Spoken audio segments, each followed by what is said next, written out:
Ram Ram and नमस्ते to everyone. Welcome to sunlight wisdom. आज हम रिमेनिंग चार्ट्स के ऊपर मैरिज को टाइम करेंगे। ठीक है, ये पार्ट 5 रहेगा। इससे पहले के अगर पार्ट देखे नहीं है तो आप जाके पीछे देख सकते हो वीडियो। ठीक है, मैं डिस्क्रिप्शन में वो लिंक प्रोवाइड कर दूंगा, नहीं तो आई बटन पे आप देख पाओगे वो। ठीक है। अभी देखिए, लास्ट वीडियो में कुछ चार्ट्स ऐसे थे तो थोड़ा गलत हुआ था बर्थ प्लेस। ठीक है, इनका जिनके भी चार्ट में करेक्शन है उनके चार्ट हम फिर से कंसिडर करेंगे। ठीक है, बाकी फिर नए सब्सक्राइबर्स के चार्ट हम आज कंसिडर करेंगे। जैसे कुछ 10-12 चार्ट है तो उनके चार्ट में हम फिर से देखेंगे मैरिज को कैसे टाइम किया जाता है, मैरिज का प्रॉमिस है या नहीं है। ठीक है, मैरिज का प्रॉमिस है तो अर्ली मैरिज है या डिले मैरिज है ना। तो जो डिनायल मैरिज है तो डिनायल मैरिज के जो कुछ कॉम्बिनेशन है वो भी डिस्कस करेंगे। वो हर पार्ट में मैंने डिस्कस किया है। अगर आपने देखा नहीं है तो वो पार्ट में भी आप देख सकते हो, तो कैसे देखा जाता है early marriage, delay marriage, denial marriage. ठीक है, बहुत सिंपल रूल है, ज़्यादा कोई कॉम्प्लिकेशन है नहीं। वैसे तो बहुत सारी चीज़ें देखी जाती है। ठीक है, उसमें ये भी मैंने क्लियर किया, अगर डिनायल का अगर कोई भी कॉम्बिनेशन दिखता है तो ज़रूरी नहीं है कि वो मैरिज मैनिफेस्ट नहीं कर सकते, कर सकते हो। तो उसका मैंने बताया भी है, डिटेल में एक्सप्लेन भी किया है कैसे कॉन्शियस एफर्ट्स लेके आप चीज़ों को मैनिफेस्ट कर सकते हो, है ना। अगर नहीं देखा है तो सीरियसली जाके देखिए सारे पार्ट, उसमें डिटेल में मैंने एक्सप्लेन किया है। खास करके पार्ट 3 और पार्ट 4 जरूर देखिए, है ना। और बेसिक जो पार्ट 1 है वो तो आप एक जनरलाइज वे से आप उसमें सब प्रॉमिस ऑफ मैरिज के रूल्स बताए मैंने। ठीक है, शुरुआत से देखोगे तो समझ में अच्छे से आएगा। ठीक है, अभी देखिए, अगर मैं डिनाइल का भी रूल बताऊंगा ना तो डिनाइल के कुछ रूल्स है, सिंपल रूल है। इसमें भी कोई कॉम्प्लिकेटेड कोई चीजें है ही नहीं। ठीक है, बहुत सिंपलिस्टिक रूल है। आप भी मैक्सिमम चार्ट्स के यानी 80 to 70% चार्ट्स के ऊपर वो रूल्स एप्लीकेबल होते ही होते हैं। ठीक है, एक्सेप्शन है, कुछ एक्सेप्शन तो रहती है। 100% तो हम वैसे भी कंफर्म कोई चीज बोल नहीं सकते हैं ना, क्योंकि नेचर में कोई भी 100% परफेक्ट नहीं है। ठीक है, कोई भी कंफर्म आप कर नहीं सकते हो किसी भी चीज को। ठीक है, तो हो सकता है किसी के चार्ट में डिनायल भी है तो वो फिर भी मैरिज हो रही है किसी की। ठीक है, तो मे बी किसी का टाइम गलत हो सकता है, किसी के पास किसी का बर्थ प्लेस या बर्थ टाइम कुछ भी गलत हो सकता है, डिटेल। तो कभी कभी वो भी चीजें मैटर करती है, तो ऐसा नहीं है। मैक्सिमम केसेस में मैरिज का प्रॉमिस रहता है। 90% लोगों के चार्ट में 80 to 90% लोगों के इसमें मैरिज का प्रॉमिस रहता ही रहता है। ठीक है, तो 10-20% के ही चार्ट ऐसे है कि जिनके केस में मैरिज का प्रॉमिस नहीं है। और जिनके भी केस में मैरिज का डिनायल है, अगर ये रूल हम डिस्कस करेंगे जिनके भी चार्ट में, तो डिसअपॉइंट होना नहीं है। मैं पहले ही क्लियर कर देता हूँ, नहीं तो अगर आपको कुछ भी ऐसे रूल्स दिख गए, ठीक है, डिनायल के रूल्स अगर किसी के चार्ट्स में दिख गए तो उसने डिसअपॉइंट होना नहीं है। उसका मैंने डिटेल में एक्सप्लेन किया है वीडियो में कि उसके भी बेनिफिट्स क्या है और आपका लाइफ पर्पस क्या है और किस लिए आए हो। ठीक है, ये सारी चीजें मैंने बताई है लास्ट वीडियो में। ठीक है, तो आप जरूर देखिए वो वीडियो, है ना। और उतना एक्सेप्टेंस रखिए। अगर हम एक लर्निंग पर्सपेक्टिव से वीडियो बना रहे हैं तो अगर मैं कोई चीज़ बता रहा हूँ, सारे चार्ट डिस्कस कर रहा हूँ, तो आप वो सेम रूल अपने चार्ट के ऊपर अप्लाई कीजिए। ठीक है, चलिए। तो जो भी करेक्शन चार्ट है वो अब हम लेते हैं। जैसे इनका बर्थ प्लेस जो है मैंने गलत लिया था, शायद थोड़ा मिस्टेक्स हुआ था। ठीक है, तो वो फिर से हम कंसिडर करते हैं। 2 मिनट रुकिए। हाँ, तो अ, शायद मैंने सवई इंडिया लिया था, वो माधोपुर जैसे मेंशन करना मैं भूल गया था। ठीक है, अभी तो करेक्ट है। ठीक है, कैप्रिकॉन एसेंडेंट भी है ना। D9 में जेमिनी एसेंडेंट भी है। तो सबसे पहले मैरिज का प्रॉमिस तो उसमें ही दिख गया, क्योंकि जुपिटर विनस के साथ कंजंक्ट है, लेकिन केतु भी है तो एफ्लिक्शन तो है ना। उसका मतलब ये नहीं है एफ्लिक्शन, कोई भी प्लेनेट खराब नहीं रिजल्ट देते हैं। सारी चीजें अच्छी ही रहती है।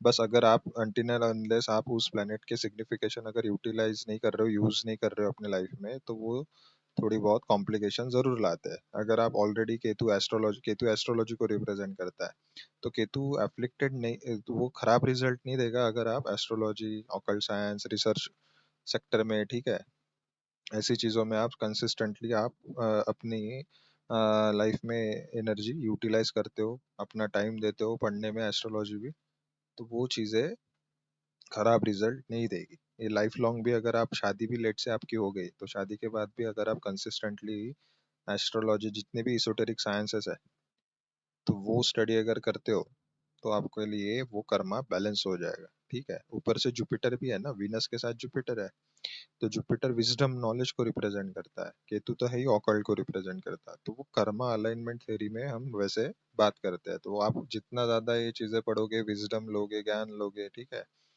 अपना टाइम अच्छे जगह यूटिलाइज करोगे, ठीक है, जितनी ज्यादा बुक्स पढ़ोगे उतना ज्यादा आपके लिए ये विनस जो है, जो मैरिज का सिग्निफिकेटर है, मेल के चार्ट में स्पाउस को सिग्निफाई करता है, वाइफ को सिग्निफाई करता है, तो वो उस हिसाब से आपके कर्मा बैलेंस हो जाएंगे। अभी आपके चार्ट में अगर देखा जाए, जैसे मैरिज का प्रॉमिस तो है, तो लेकिन देखिए सैटर्न रेट्रोग्रेड होके 11th हाउस से 10th एस्पेक्ट 7th लॉर्ड के ऊपर दे रहा है, जो कि 7th लॉर्ड मून है। ठीक है, तो वन ऑफ द कॉम्बिनेशन है डीले का। ऊपर से 7th लॉर्ड मून खुद होके 8th हाउस में गया, ये भी ये डीले का कॉम्बिनेशन है। अब जैसे वीनस जो सिग्निफिकेटर है आपके चार्ट में, मैरिज जो वाइफ को सिग्निफाई करता है, जो मैरिज का इन जनरल सिग्निफिकेटर है, वो भी केतु के साथ कंजंक्ट है। ठीक है, अब सेम चीज आप D9 में भी देखोगे, आपका D1 का 7th Lord moon 12th house में गया D9 के, है ना। ऊपर से D9 का 7th हाउस पाप करते रही में, क्योंकि यहाँ से पिछले हाउस में भी सैटर्न है, उसके नेक्स्ट हाउस में भी मार्स। ठीक है, तो ये पाप करते रही, अगर 7th हाउस के पहले घर में या उसके आगे घर में कोई भी ऐसे मैलेफिक प्लेनेट हो रहा, सैटर्न, मार्स, राहु, केतु, ठीक है, ऐसे अगर प्लैनेट्स आ गए तो वो पाप कर्तरी योग में कंसिडर किया जाएगा। अभी अगर देखोगे, ये इनका 1990 का बर्थ है, तो अभी इनकी एज ऑलरेडी 35 है। मैरिज का प्रॉमिस है 35 है, लेकिन हुई क्या मैरिज? नहीं हुई। सिंपल रीजन है, सैटर्न और मार्स से पाप कर्तरी योग क्रिएट हो रहा है D9 में भी, और यहाँ पे डी 7th हाउस में केतु का, राहु केतु का एक्सिस है। ऊपर से 7th लॉर्ड 8th में, 7th Lord of D1 D9 में 12th हाउस में। ठीक है, और चीजें अगर देखोगे ना, जैसे लेट से मार्स जो दारकार का है, जेमिनी एस्ट्रोलॉजी में जो दारकार का जो सबसे लोएस्ट डिग्री प्लैनेट है, वो भी स्पाउस को रिप्रेजेंट करता है। उसको डिग्री वाइज भी स्ट्रेंथ नहीं है। ठीक है, ऊपर से वो देखिए, अगर यहाँ पे देखोगे 8th हाउस में चला गया, वैसे एग्जॉल्टेड है लेकिन स्टिल 8th हाउस में चला गया, कुछ चीजों के लिए अच्छा है, ठीक है, लेकिन स्टिल देखिए दाराकार का यहाँ पे 8th हाउस में आ गया, है ना, दाराकार का D9 का 8th हाउस है नहीं क्या? जैसे फर्स्ट हाउस इन जनरल देखिए, अगर देखा जाए, मैंने बोला था मर्क्यूरी का भी इन्फ्लुएंस अगर D9 के फर्स्ट हाउस में आता है, या फर्स्ट हाउस में मर्क्यूरी रहता है, तब भी मैरिज होने में या हो गई तो भी थोड़ी बहुत चैलेंजेस दे सकता है मर्क्यूरी। ठीक है, उसका सिंपल लॉजिक है, मर्क्यूरी मर्क्यूरी के राशि में विनस जो सिग्निफिकेटर है मैरिज का, वो डेबिलिटेशन में जाता है, वो इंसान को ओवर एनालिटिकल बनाता है। ठीक है, बहुत ज्यादा ओवर एनालाइज करता है सिचुएशन को कोई भी इंसान, अगर जिसका मर्क्यूरी बहुत प्रोमिनेंट है, जो कि मैरिज के लिए अच्छा नहीं माना जाता। उसका रीजन यही है क्योंकि ओवर एनालिटिकल बिहेवियर बन गया है ना, तो मैरिज में ये बिहेवियर चलता नहीं है, ओवर कैलकुलेटिव बिहेवियर हो गया, ओवर एनालिटिकल ब्रेन हो गया, तो छोटी छोटी चीजें, माइन्यूट चीजें ऑब्जर्व करने लगता है इंसान, तो ये मैरिज में काम नहीं करती। मैरिज में कॉम्प्रोमाइज से ही मैरिज चलती है। ठीक है, अकेला इंसान तो मैरिज नहीं कर रहा, तो दोनों से मैरिज चलती है ना, तो सेल्फिश बिहेवियर थोड़ा दे सकता है। मर्क्यूरी का इन्फ्लुएंस फर्स्ट हाउस में है, 7th हाउस से भी फर्स्ट हाउस को देखेगा ना, वो 7th हाउस में फर्स्ट हाउस से 7th हाउस को देखेगा, तो दोनों केस में 7th हाउस में जब भी मर्क्यूरी का इन्फ्लुएंस आता है, या D9 के फर्स्ट हाउस या 7th हाउस में मर्क्यूरी रहता है, तो ये चीजें थोड़ी बहुत इनिशियल लेवल पे प्रॉब्लम दे सकता है। ठीक है, लेकिन अगर आप ऑलरेडी, जैसे जो मर्क्यूरी भी, मर्क्यूरी इंटेलिजेंस को रिप्रेजेंट करता है, बुक्स को रिप्रेजेंट करता है, लर्निंग को रिप्रेजेंट करता है, ठीक है, आपके स्किल्स को रिप्रेजेंट करता है।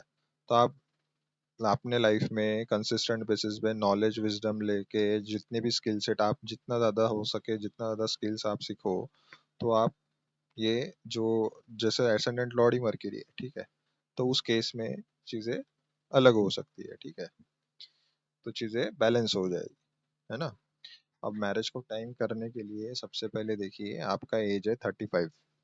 ठीक है, जो मैंने रूल बताया था कैलकुलेटर पे, सेवेंथ हाउस में जो भी साइन है उसमें +8 ऐड करना है, जो भी टोटल आता है उसमें +5 ऐड करते जाना है अनटिल एंड अनलेस आपको एक डिजायर्ड एज ना मिले मैरिज की।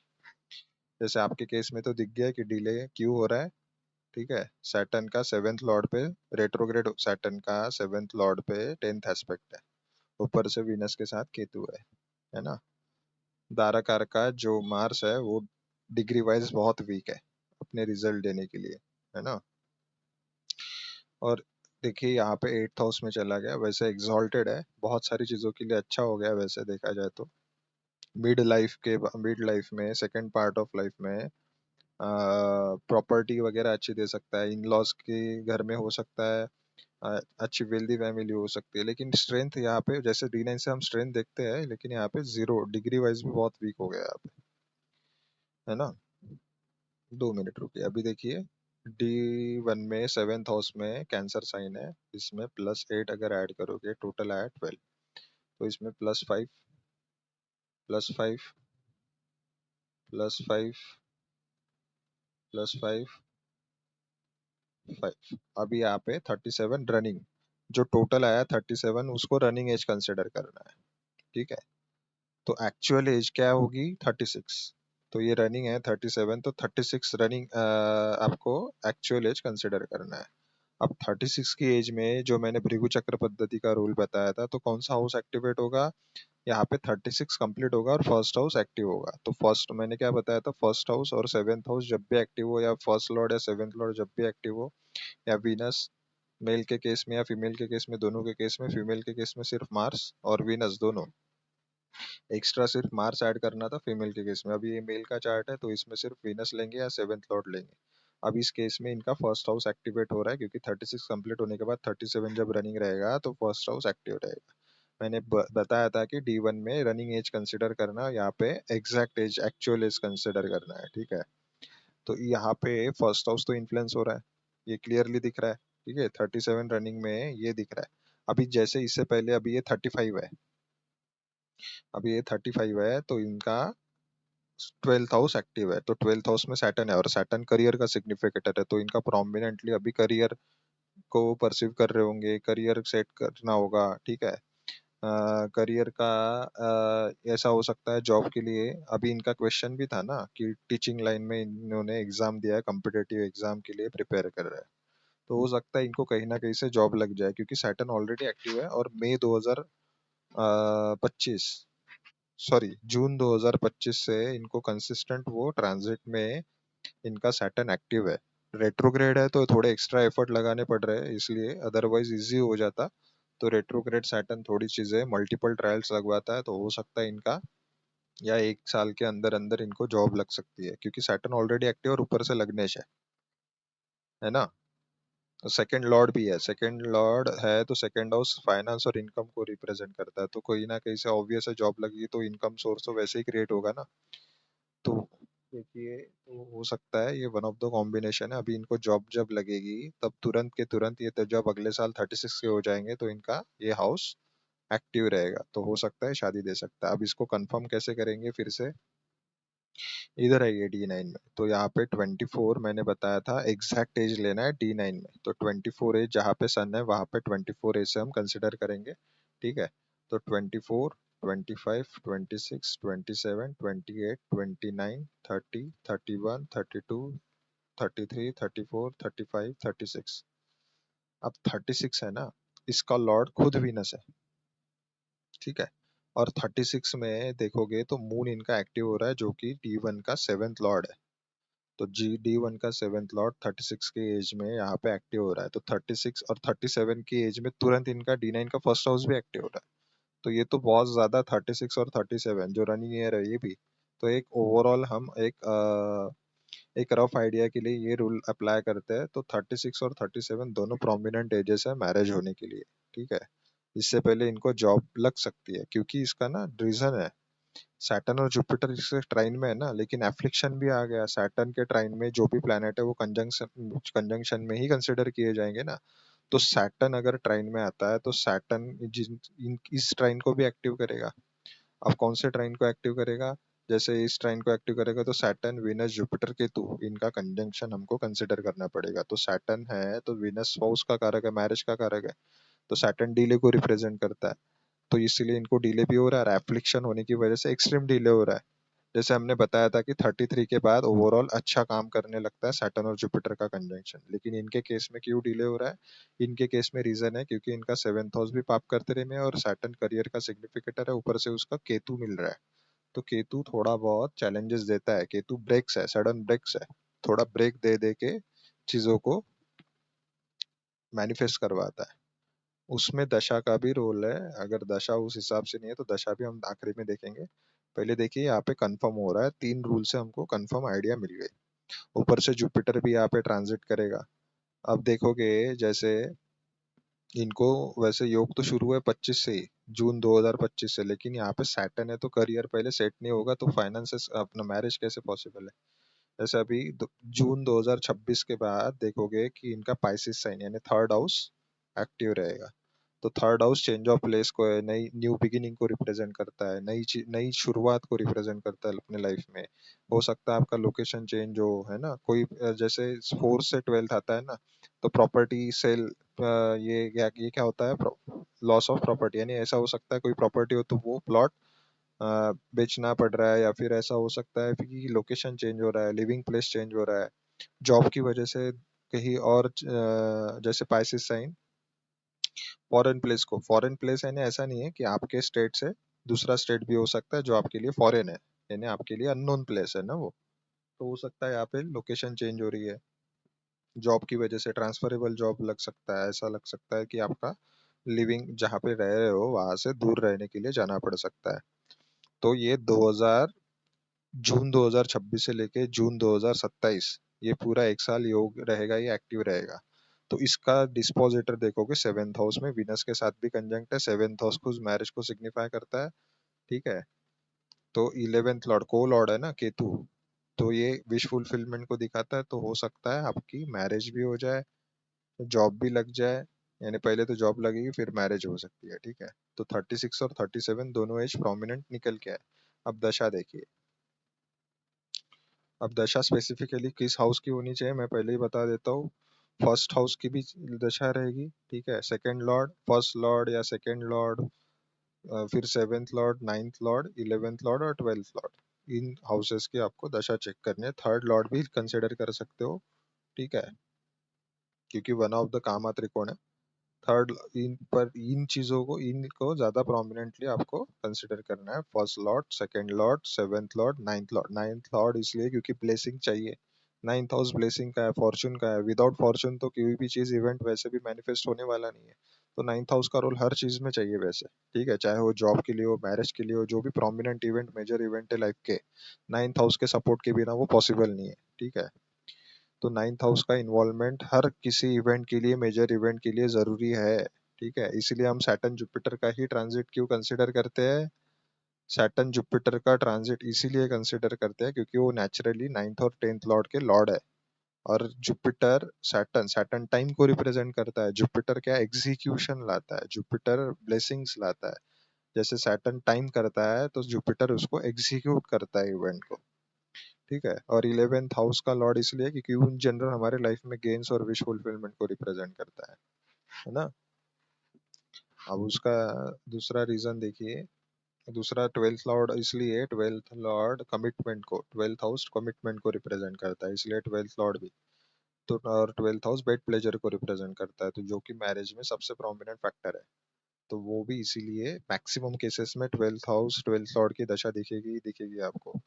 7th लॉर्ड की तो, ठीक है, तो ये 7th Lord, 11th Lord, 9th Lord, first Lord, 12th Lord, ये प्रोमिनेंटली देखना है, और सेकंड लॉर्ड। अब देखिए इनको दशा कौन सी शुरू है, मून की दशा शुरू है, ठीक है। तो मून की दशा शुरू है, मून खुद 7th लॉर्ड है, ठीक है। तो यहाँ से कंफर्मेशन मिल गया, मून 7th लॉर्ड है। अब देखिए मून में अंतरदशा कौन सा है वो देखिए। अब मून में जुपिटर का अंतर है, अब जुपिटर खुद 7th हाउस में, ठीक है, 7th हाउस में या इन हाउसेस में जो प्लैनेट है उनकी भी दशा हो सकती है, ठीक है, याद रखना। बट लेकिन जो ज्यादा आपके चार्ट के लिए फेवरेबल है उसकी दशा में हो सकती है, पॉसिबल हो सकता है मैरिज, है ना। अब जैसे जुपिटर का कब तक है, जनवरी 2026, तो यहाँ पे पॉसिबल है क्या, नहीं है ना। तो ये पॉसिबल नहीं है। अब यहाँ पे सैटर्न का देखिए, लग्नेश है सैटर्न खुद, तो ये कब तक है, यहाँ पे दे सकता है, यानी सैटर्न के अंतरदशा में ही आपको जॉब लग सकती है, क्योंकि सैटर्न खुद करियर का सिग्निफिकेटर है। और आपको वैसे देखा जाए तो आप करियर के लिए क्वेश्चन था आपका, तो पॉसिबल है आपको इस ड्यूरेशन में सैटर्न के अंतरदशा में जॉब लग जाएगी, ठीक है। यहाँ पे कंफर्मेशन है ना। तो आपका सैटर्न सैजिटेरियस साइन में, सैजिटेरियस साइन टीचिंग प्रोफेशन को रिप्रेजेंट करता है, तो हो सकता है आपको उसमें जॉब लग ही जाएगी अभी, ठीक है। और तभी जाके आपका मैरिज का इवेंट होगा, है ना।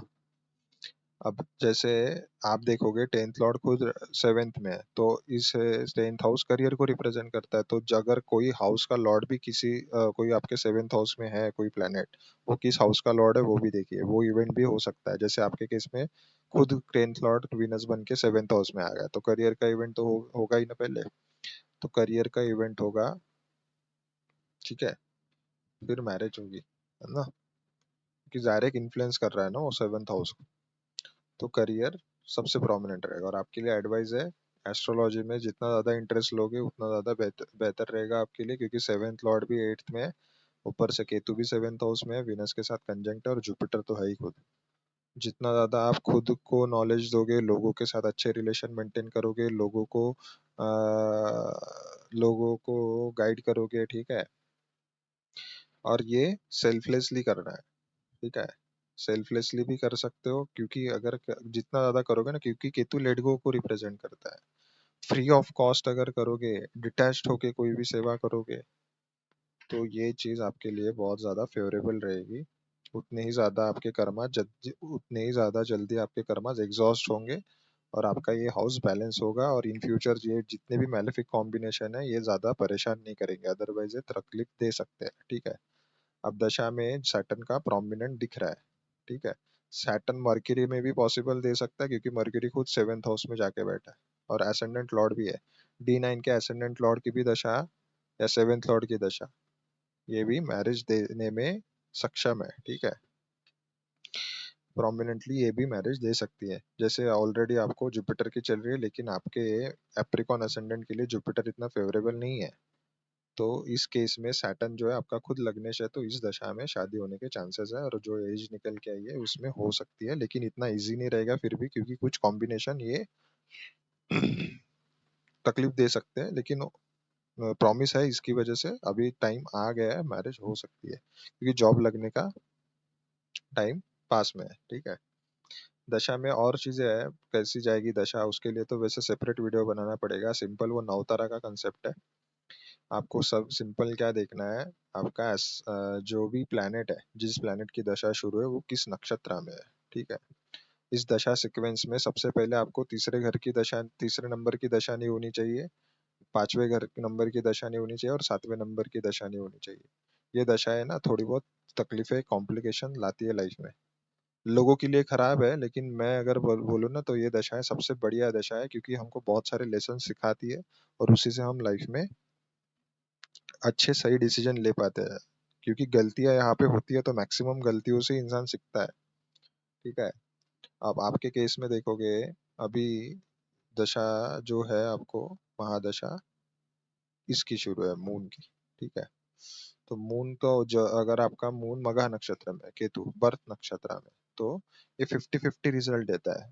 हाफ फेज थोड़ा ठीक ठाक जाता है, फिर सेकेंड हाफ बहुत अच्छा जाता है। पहला हाफ में स्ट्रगल रहता है, फिर सेकेंड हाफ में बहुत ज्यादा अच्छे रिजल्ट मिलते हैं। तो अभी आपका तो पहला हाफ तो समझ लीजिए खत्म ही हो गया ऑलमोस्ट, ठीक है। 2026 में 5 साल 10 साल की रहती है मून की दशा, तो पहले 5 साल थोड़े ठीक ठाक जाते हैं। अगर बर्थ नक्षत्र आपके जन्म नक्षत्र की दशा आ गई, तो ऑब्वियस है ये थोड़े हेल्थ में भी चैलेंजेस देती है, हेल्थ में कॉम्प्लिकेशन देती है, लेकिन आप ऑलरेडी 5 साल हो गए इस दशा को, अभी अगले जो 5 साल है आपके लिए बहुत अच्छे रहेंगे, ठीक है। तो ये 50-50 रिजल्ट देती है ना। ये सब सिंपल कंसेप्ट है, आपको देखना है जो भी दशा है उसका वो किस नक्षत्र में, और उस नक्षत्र का लॉर्ड देखना है दशा सीक्वेंस में कहाँ आता है। अभी आगे की जो दशा है, मार्स, मार्स देखिए किस नक्षत्र में, कृतिका नक्षत्र, उसका लॉर्ड कौन है, सन। तो सन तीसरे नंबर में आता है। तो इस दशा में वैसे भी पांचवें नंबर की भी दशा और तीसरे नंबर की भी दशा, यहाँ पे तो आप प्रॉपर्टी वगैरह देखोगे, लेकिन अननेसेसरी ना आपके हिडन एनिमीज हो जाएंगे, क्योंकि कोई ना कोई ऐसे जलने वाले लोग रहते हैं आजू बाजू, ठीक है, जो हमारे मुंह पे कुछ और है और पीछे पीछे कुछ और है। तो यहाँ पे कुछ इनिशियली आपको दिखेंगे नहीं लोग, लेकिन बाद में पता चलेगा कि ये हमारे लिए इनके इंटेंशन कैसे है, ठीक है। तो यहाँ पे सावधानियां बरतनी पड़ती है, ठीक है। तो 2000 अभी टाइम है, इसको 31 के बाद है। चलिए अभी हम नेक्स्ट चार्ट कवर कर लेते हैं, ठीक है। चलिए, अभी जैसे जुपिटर का ट्रांजिट आपके लिए वैसे भी प्रोमिनेंट है, वैसे अगले साल कैंसर में जाएगा, फिर अतिचारी होके लियो में भी जाएगा, फिर कंसिस्टेंट ही होगा, आपको 2027 तक होनी होनी चाहिए मैरिज, है ना। तो चलिए नेक्स्ट चार्ट पे चलते हैं। हाँ, तो इनका अभी इन्होंने कवर, लास्ट वीडियो में इन्होंने अपना नाम मेंशन नहीं किया था, तो इसलिए कवर नहीं कर पाए थे। अभी देखिए इनका भी हम देख लेते हैं, 2 मिनट रुकिए। अब इनके केस में देखिए, इनके केस में मैरिज का प्रॉमिस है क्या, पहले देखिए, जुपिटर से 11th में विनस है, तो मैरिज का प्रॉमिस तो है, मेल का चार्ट है इसलिए, ठीक है। अब मैंने जो रूल बताया था उसमें देखिए सबसे पहले डिले का योग है क्या, देखिए सैटर्न खुद 7th हाउस को भी देख रहा है और खुद फर्स्ट हाउस में भी है, और मल्टीपल प्लैनेट्स के साथ बैठ।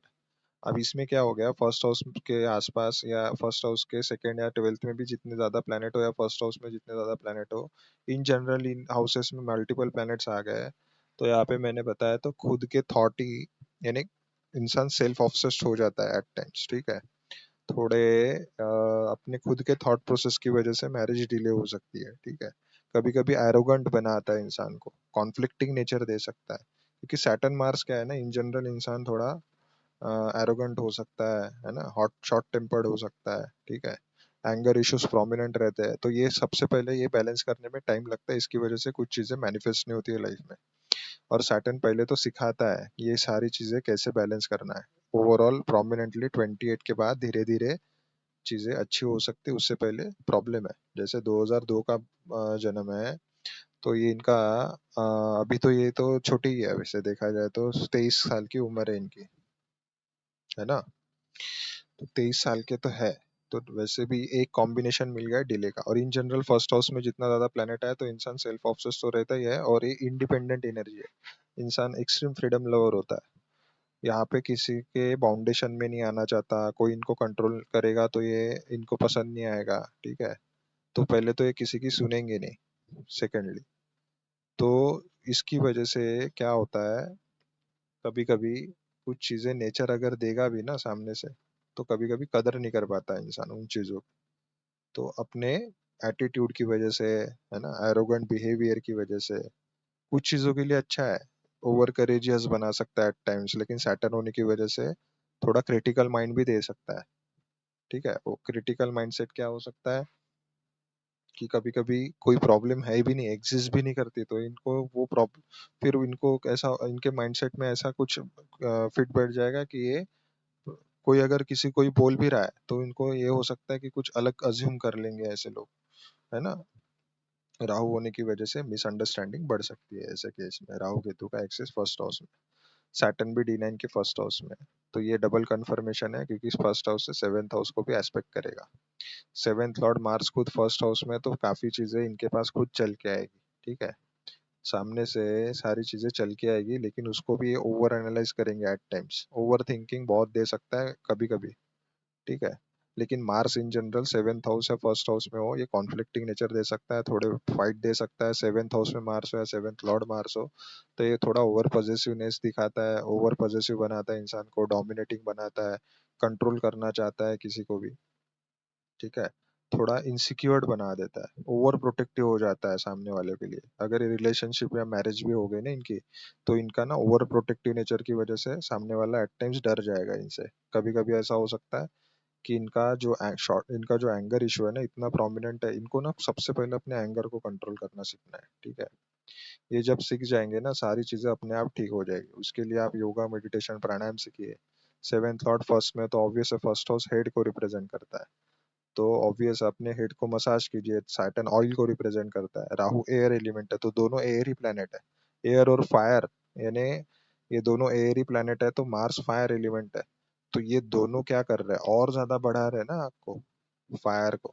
तो आप इस केस में क्या कर सकते हो, सैटर्न और राहु को एयर एलिमेंट बैलेंस करने के लिए हेड मसाज कर सकते हो, ठीक है। और मार्स है तो आप ऑब्वियस है जिम ज्वाइन करो, फिजिकल एक्सर्शन करो, ठीक है, रनिंग जॉगिंग जितनी भी फिटनेस रिलेटेड चीजें हैं, वो आप फॉलो करो। इससे आपका फर्स्ट हाउस धीरे धीरे बैलेंस होगा, है ना। सेवेंथ लॉर्ड फर्स्ट हाउस में है, तो आपको पहले फर्स्ट हाउस से रिलेटेड एक्टिविटी करनी है, तब जाके आपका सेवेंथ हाउस हील होगा। केतु सेवेंथ हाउस में, स्कॉर्पियो साइन, एस्ट्रोलॉजी पढ़ो, रिसर्च ओरिएंटेड बनो, कोई भी टॉपिक जो भी टॉपिक आपको पसंद है उसमें जाके आप रिसर्च कर सकते हो। तो रिसर्च ओरिएंटेड जितना बनोगे उतना आपके लिए बेहतरीन रहेगा। मेरे अभी आप जितने भी लोग हो ना, जिनके भी चार्ट है, उनके चार्ट में यही प्रोमिनेंट कॉम्बिनेशन है, स्कॉर्पियो या सेवेंथ लॉर्ड एट्थ में, ठीक है। ये सारी चीजें प्रोमिनेंट निकल के आ रही है। उसका रीजन है क्योंकि ऑब्वियस है, आप अगर कमेंट कर रहे हो तो आप एस्ट्रोलॉजी देख ही रहे हो, पढ़ ही रहे हो, है ना। टॉपिक आप खुद सर्च कर रहे हो, क्यूरियोसिटी, आपको खुद भी थोड़ी बहुत चीजें पता होगी, इसीलिए तो आप कमेंट भी कर पा रहे हो, आपको भी खुद को भी इंटरेस्ट होगा ना एस्ट्रोलॉजी में, ठीक है। तो देखिए, अभी देखिए साढ़े साथी भी चल रही है ऊपर से, तो साढ़े साथी में प्रोमिनेंटली करियर का बहुत ज्यादा ये रहता है। अभी आप ऑब्वियस है करियर बिल्ड होने के ही एज में हो, इनिशियल एज में हो। तो अभी देखिए 23 साल की उम्र है, तो साढ़े साथी भी है, तो आपको थोड़ी जल्दी रिस्पॉन्सिबिलिटी आएगी, थोड़ा ओवरबर्डन फील होगा। जॉब के अपॉर्चुनिटीज अभी आपके हो, जॉब के लिए किया जाएगा, आपके लिए नई अपॉर्चुनिटीज भी आ सकती है। जून 2026 से अगर देखोगे, यहाँ पे देखिए, पाइसिस साइन एक्टिव रहेगा, पाइसिस साइन 11th हाउस आपका ओवरऑल एक्टिव रहेगा, और जुपिटर सेकंड हाउस में ही है, तो आपको हो सकता है नई जॉब लग रही है, नई अपॉर्चुनिटी मिल रही है, फाइनेंशियल इनकम सोर्स बन रहा है आपका, ठीक है। लेकिन यहाँ पे हम स्पेसिफिकली मैरिज को टाइम कर रहे हैं। दो रूल तो दिख गए, डिले को दिखाता है, राहु केतु का एक्सिस है, एफ्लिक्शन है ना। सैटर्न खुद देख रहा है यहाँ पे, लेकिन जो तौरस असेंडेंट है इनके लिए सैटर्न इतना खराब रिजल्ट देता नहीं है, ठीक है, क्योंकि इनके लिए योग कारक हो गया, लेकिन इन जनरल वो एफ्लिक्शन में है, ठीक है। राहु भी उसके साथ बैठा है इसीलिए। तो प्लानिटरी वॉरफेयर है यहाँ पे, जिसको हम ग्रह युद्ध बोलते हैं, है ना। तो उस केस में थोड़ी बहुत चीजें इधर उधर करवा सकता है। अभी और क्या दिख रहा है, जैसे, हाँ, इधर देखिए सैटर्न इधर भी फर्स्ट हाउस में है, सेवेंथ हाउस को देखिए, सेवेंथ लॉर्ड यहाँ का जुपिटर नाइन्थ हाउस में गया, सैटर्न के ही साइन में मार्स के साथ बैठा है ना। राहु वीनस का कॉम्बिनेशन है, तो वीनस जो सिग्निफिकेटर है मैरिज का, वो भी एफ्लिक्शन में है। भले ही फोर्थ हाउस में है, केंद्रा में है, अच्छा है, इतना खराब नहीं है। कुछ चीजें अच्छी भी है चार्ट में, ऐसा नहीं इतने एक्सट्रीम कॉम्बिनेशन है, लेकिन अमावस्या का बर्थ है और ऊपर से मून यहाँ पे एट्थ हाउस में है। तो ये कॉम्बिनेशन कभी कभी ना, सबसे पहले साइकोलॉजिकल इशू ऐसे दे सकता है। पहले तो थॉट प्रोसेस बैलेंस होने में टाइम लगेगा इनको, ठीक है। काफी चीजें समझने में टाइम ऐसा लग सकता है कि सामने वाले को ये गलत अंडरस्टूड कर सकते हैं चीजें, जो चीज है भी नहीं तब भी ये डाउट दे सकता है, सेल्फ डाउट दे सकता है, ठीक है। ओवर थिंकिंग दे सकता है। अगर ये किसी के साथ रिलेशनशिप में भी आ गए तो भी वो ओवर डाउट करेगा चीजों को, सामने वाले के ऊपर शक जल्दी कर सकता है। इनको जो पार्टनर मिलेगा वो भी थोड़ा डाउट वाले एनर्जी में रह सकता है, ठीक है, कंफ्यूजन में रह सकता है, क्योंकि केतु सेवेंथ हाउस में है, केतु कंफ्यूजन को रिप्रेजेंट करता है क्योंकि हेडलेस प्लैनेट है। तो रिलेशनशिप में बहुत पहले इनिशियली गलतियां कर सकते हैं, इसलिए लेट मैरिज होना ही इनके लिए सही है, और लेट मैरिज के कॉम्बिनेशन है भी, ठीक है। अगर आप देखोगे मेल के चार्ट में मैंने बताया था, और आपको सारी चीजें देखनी है, आप किस जगह से बिलोंग करते हो, किस स्टेट से बिलोंग करते हो, हर उसके अकॉर्डिंग मैरिज का एज कंसिडर किया जाता है, ठीक है। किसी स्टेट में 28 बहुत लेट हो गया, ओवरऑल किसी स्टेट में 25 के बाद लेट कंसिडर करते हैं कोई, ठीक है। तो आपके लिए देखना है देश काल परिस्थिति के हिसाब से कि आप कहाँ से हो, कहाँ से बिलोंग करते हो। एक जनरलाइज जो कॉमन है यूनिवर्सल एज, मेल के लिए 30 या 30 के अबव हम डिले कंसिडर करते हैं, फीमेल के केस में 28 या 28 अबव हम डिले कंसिडर करते हैं, है ना। अब यहाँ पे आप देखोगे 2 मिनट, हाँ, तो जो कैलकुलेटर का रूल है वो देखते हैं हम पहले, ठीक है। 8 + 8, ठीक है। और वैसे भी अगर देखा जाए 2024 में इनका सेवेंथ हाउस इन्फ्लुएंस था, तो इनकी ऑब्वियस है, और राहु का भी एस्पेक्ट था 2023 या 2024 में, तो हो सकता है इनका खुद का रिलेशनशिप में उससे रिलेटेड थॉट, सेवेंथ हाउस से रिलेटेड थॉट, ठीक है, यानी किसी के साथ जुड़ना है, ये ऐसी चीजें हुई होगी पिछले टाइम में इनके साथ।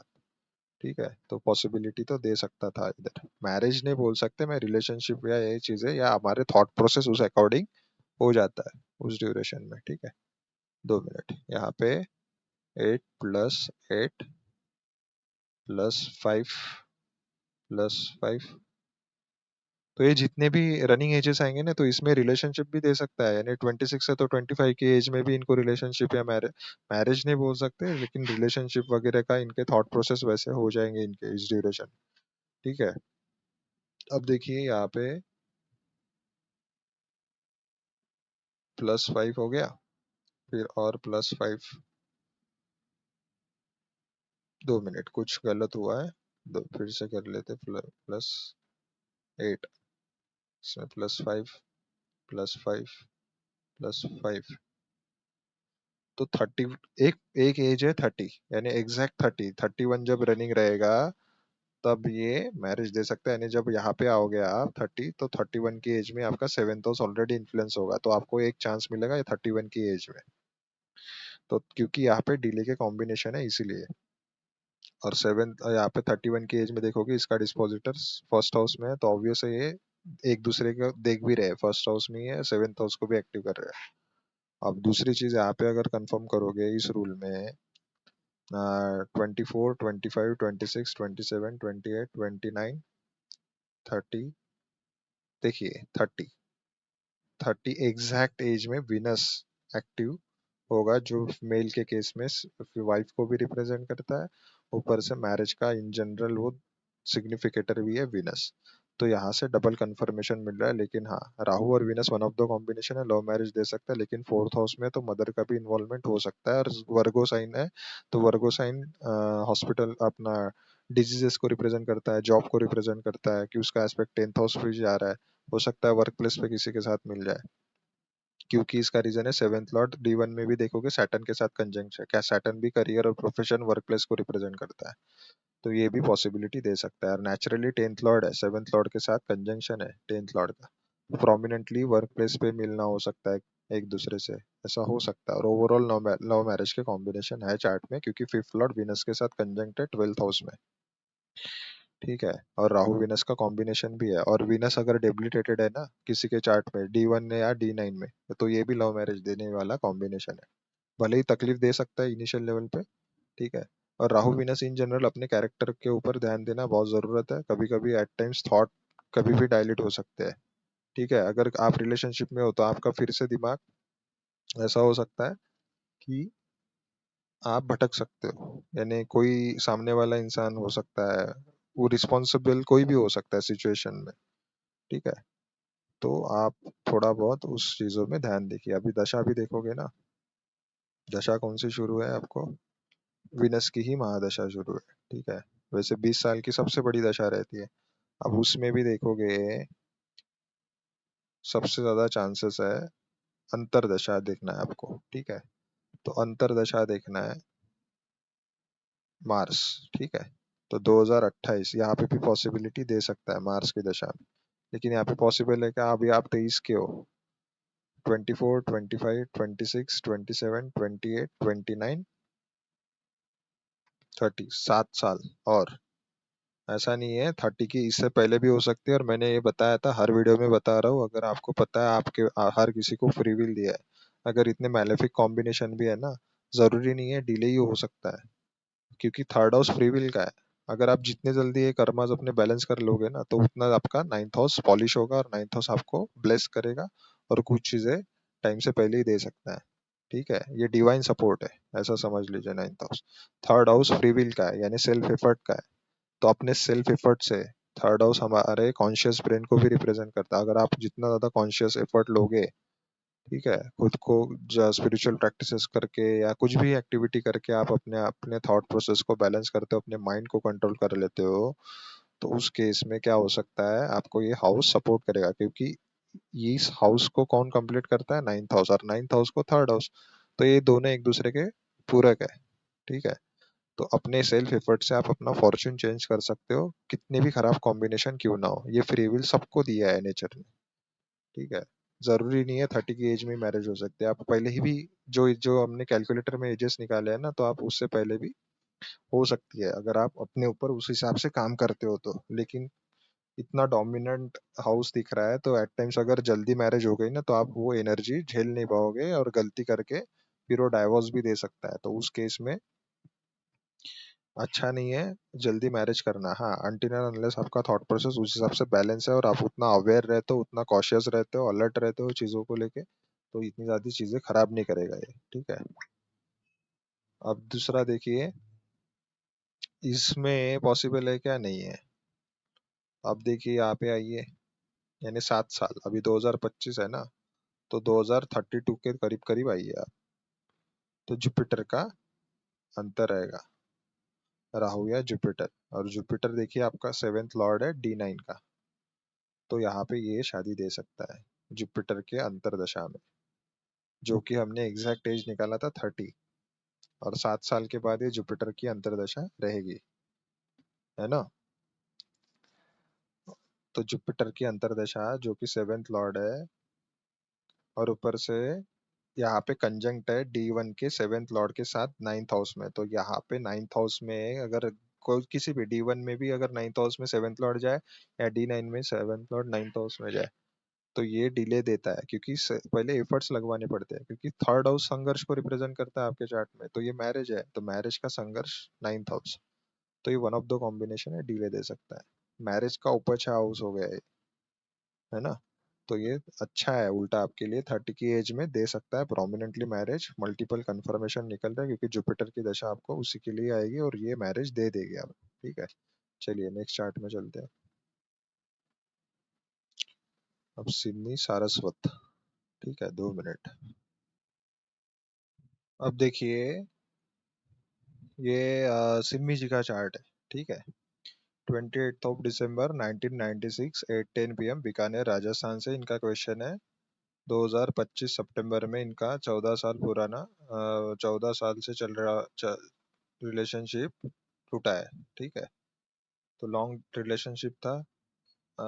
तो मैरिज के योग पूछ रहे हैं, ठीक है। जॉब का भी पूछ रहा है, जॉब का हम इस वीडियो में नहीं देखेंगे, नेक्स्ट वीडियो में देखेंगे, ठीक है। उसमें हम सारे प्रैक्टिकल चार्ट्स देखेंगे, ठीक है। ऐसे ही जो अभी जो चार्ट्स कवर कर रहे हैं, जो ऐसे करियर एस्ट्रोलॉजी में भी हम वही चार्ट वैसे ही इसी तरीके से कवर करेंगे, ठीक है। अब वो उसका रीजन देख लेते हैं पहले, क्यों ब्रेक हुआ, है ना। अब देखिए, जो मैंने डबल ट्रांजिट का रूल बताया था, डबल ट्रांजिट में जैसे सैटर्न और जुपिटर मिलके जिस भी राशि को एक्टिव करेंगे, वो हाउस से रिलेटेड इवेंट होने के प्रोमिनेंट चांसेस है। अब सभी के चार्ट में सैजिटेरियस साइन 2025 जून से एक्टिव था। अब वो आपके किस हाउस में, उस हाउस से रिलेटेड इवेंट दे सकता था आपको। तो आपके केस में सिक्स हाउस में सैजिटेरियस साइन है। अब सिक्स हाउस जब भी एक्टिव होता है, तो सिक्स हाउस कॉन्फ्लिक्ट को रिप्रेजेंट करता है। 7 से 12th आता है सिक्स हाउस, किसी भी हाउस से 12th हाउस उसका लॉस है। तो ये 7th हाउस रिलेशनशिप या मैरिज है, तो ये लॉस ऑफ रिलेशनशिप या मैरिज को दिखाता है, तो ये लॉस ऑफ रिलेशनशिप, क्योंकि यहाँ पे अननेसेसरी कॉन्फ्लिक्ट बढ़ गए होंगे आप दोनों के बीच। इससे पहले भी अगर देखोगे, इससे पहले भी अगर कुछ कॉम्बिनेशन देखिए, यहाँ पे जब वर्गो साइन में मार्स के ऊपर से केतु जा रहा था, यानी 2023 में, 2024 से इन जनरल कुछ ना कुछ कॉन्फ्लिक्ट शुरू है। लेकिन यहाँ पे प्रोमिनेंटली सेपरेशन क्यों हुआ, क्योंकि सिक्स हाउस एक्टिव था। ऊपर से देखोगे, यहाँ पे मर्क्यूरी भी बैठा है, और मर्क्यूरी देखोगे खुद 12th लॉर्ड भी है और सिक्स हाउस में जाके बैठा है। 12th house in general losses को रिप्रेजेंट करता है, ठीक है। और दूसरी चीज अगर देखोगे, यहाँ पे सिक्स हाउस कॉन्फ्लिक्ट, लड़ाई झगड़ा, डिफरेंस ऑफ ओपिनियन, है ना। तो ये मिसअंडरस्टैंडिंग भी क्रिएट करवाता है। इन जनरल आपके बीच, दोनों के बीच अननेसेसरी कॉन्फ्लिक्ट, ईगो क्लैशेस बहुत ज्यादा बढ़ गए होंगे। खास करके इसके योग जुलाई से बढ़ गया होगा, ठीक है। तो ये जून से एक्टिव था, तो जुलाई से और ज्यादा बढ़ा, फिर उसका रिजल्ट क्या हुआ, आउटकम क्या मिला, सेपरेशन। क्योंकि 7 से 12th आता है ना, तो जिनके भी चार्ट में जब भी सिक्स हाउस एक्टिव हो, ठीक है, तो वो डिपेंड करता है आप किस सर्कमस्टांसेस में हो। Let's say six house court cases को भी रिप्रेजेंट करता है, सिक्स हाउस लीगल इश्यूज भी दे सकता है। है ना। तो कोई अगर किसी का कोर्ट केस चल रहा हो तो ये उनके लिए अच्छा हो सकता है, इनके लिए अगर कोई सही कॉम्बिनेशन बैठे तो उनको विक्ट्री मिल सकती है ना, वो कोर्ट केस जीत सकते हैं। आपके केस में क्या था, रिलेशनशिप का मैटर था, है ना। 7 8 9 10, क्योंकि सेवेंथ लॉर्ड का एस्पेक्ट भी है ना यहाँ पे, सेवेंथ लॉर्ड का एस्पेक्ट भी है सिक्स हाउस पे आपके कुंडली में, और इन जनरल सैटर्न पाइसेस में है। और सेवेंथ लॉर्ड आपके केस में कुंडली में केतु के साथ बैठा है, ये इन जनरल आपके कुंडली में प्रॉमिस है सेपरेशन का, और इसीलिए रिलेशनशिप में सेपरेशन हुआ, क्योंकि सेवेंथ लॉर्ड के ऊपर ही सैटर्न को जो खुद है, तो उसके ऊपर ही ट्रांजिट कर रहा है, तो ये सैटर्न रिटर्न हो गया आपके लिए। तो जब भी सैटर्न अपने ही राशि में वापस ट्रांजिट करता है ना, आपके बर्थ चार्ट के ऊपर के सैटर्न के ऊपर सैटर्न जब ट्रांजिट करता है तो लाइफ में मेजर मेजर इवेंट होते हैं। तो हो सकता है ये रिलेशनशिप तो ब्रेक हुआ, उसके तुरंत आपकी मैरिज हो जाए, क्योंकि सेवेंथ लॉर्ड नाइन्थ में जाना क्या है, नाइन्थ हाउस ब्लेसिंग का है, केतु वजह सेपरेशन है। तो सेपरेशन तो हुआ, ये होना ही था। सेवेंथ लॉर्ड अगर नाइन्थ हाउस में जिस भी प्लैनेट के साथ बैठता है उस हाउस से रिलेटेड, उस प्लैनेट से रिलेट पहले इवेंट देगा, फिर जाके सेवेंथ हाउस रिलेटेड चीजें देगा। ऊपर से डेबिलिटेटेड जुपिटर बैठा है सेवेंथ हाउस में। लेकिन हमारा आपका क्वेश्चन क्या था कि सेपरेशन हुआ, तो हमने रीजन बताया कि क्यों हुआ सेपरेशन, क्योंकि सिक्स हाउस प्रोमिनेंटली एक्टिव था इसीलिए। ठीक है। ऊपर से सन और मर्क्यूरी, ये जिन हाउसेस के लॉर्ड है वो भी एक्टिव थे, सेकंड लॉर्ड और मर्क्यूरी थर्ड लॉर्ड और ट्वेल्थ लॉर्ड। तो इन हाउसेस से रिलेटेड भी आपके दिमाग में क्वेश्चन रहे होंगे जून से। ठीक है। फाइनेंस ये करना है, फैमिली से रिलेटेड ये हाउस है, इनकम से रिलेटेड हाउस है। ठीक है। थर्ड हाउस है तो थर्ड हाउस न्यू बिगिनिंग का है। ठीक है। चेंज ऑफ प्लेस का है। ट्वेल्थ हाउस फॉरेन का है, अब्रॉड सेटलमेंट का है ना। ये सारी चीजें आपके दिमाग में चल रही थी। Six house in general job को भी रिप्रेजेंट करता है, तो अगर अगर आप जॉब में हो तो जॉब में भी ये थोड़े बहुत ऑफिस पॉलिटिक्स दे सकता है, एट टाइम्स कॉन्फ्लिक्ट दे सकता है, डिफरेंस ऑफ ओपिनियन दे सकता है। ठीक है। सिक्स हाउस जॉब का भी है ना, कलीग्स को रिप्रेजेंट करता है। ठीक है। ओवरऑल आपका पिछला टाइम भी ढैया में गया था, 2023 में ढैया लगी थी आपको, तो 2023 से कुछ ना कुछ आप देख ही रहे हो। ठीक है।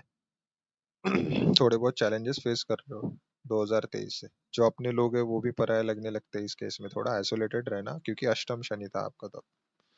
तो थोड़ी बहुत चीजें आपकी 2023 से इधर उधर हो रही है बहुत ज्यादा। अभी मैरिज का क्या कॉम्बिनेशन है देखिए, सेवेंथ लॉर्ड सैटर्न खुद केतु के साथ बैठा है, और खुद सैटर्न खुद ही सेवेंथ लॉर्ड है, ऊपर से जुपिटर डेबिलिटेटेड बैठा है। तो ये चीजें थोड़ी इधर उधर करवा सकता है। आप खुद थोड़ा इमोशनल सेंसिटिव हो सकते हो, कभी कभी आप जितना करते हो सामने वाले के लिए उतना ज्यादा क्रेडिट नहीं मिलता है। आप जब भी देखोगे ना D1 में या D9 में सेवेंथ हाउस में सैटर्न या सेवेंथ लॉर्ड सैटर्न हो, आप कुछ भी करो सामने वाले के लिए, आप रिलेशनशिप में हो या मैरिज में हो, आप अपने पार्टनर के लिए कुछ भी करो, कभी कभी क्रेडिट नहीं मिलता है सामने वाले से। ठीक है।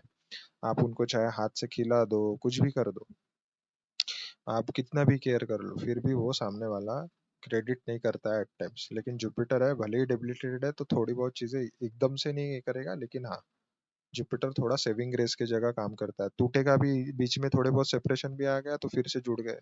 तो ये जुपिटर ऐसे बार बार जोड़ने का काम करता है, क्योंकि भले ही वो डेबिलिटेटेड है तो अच्छा ही सोचेगा। ठीक है।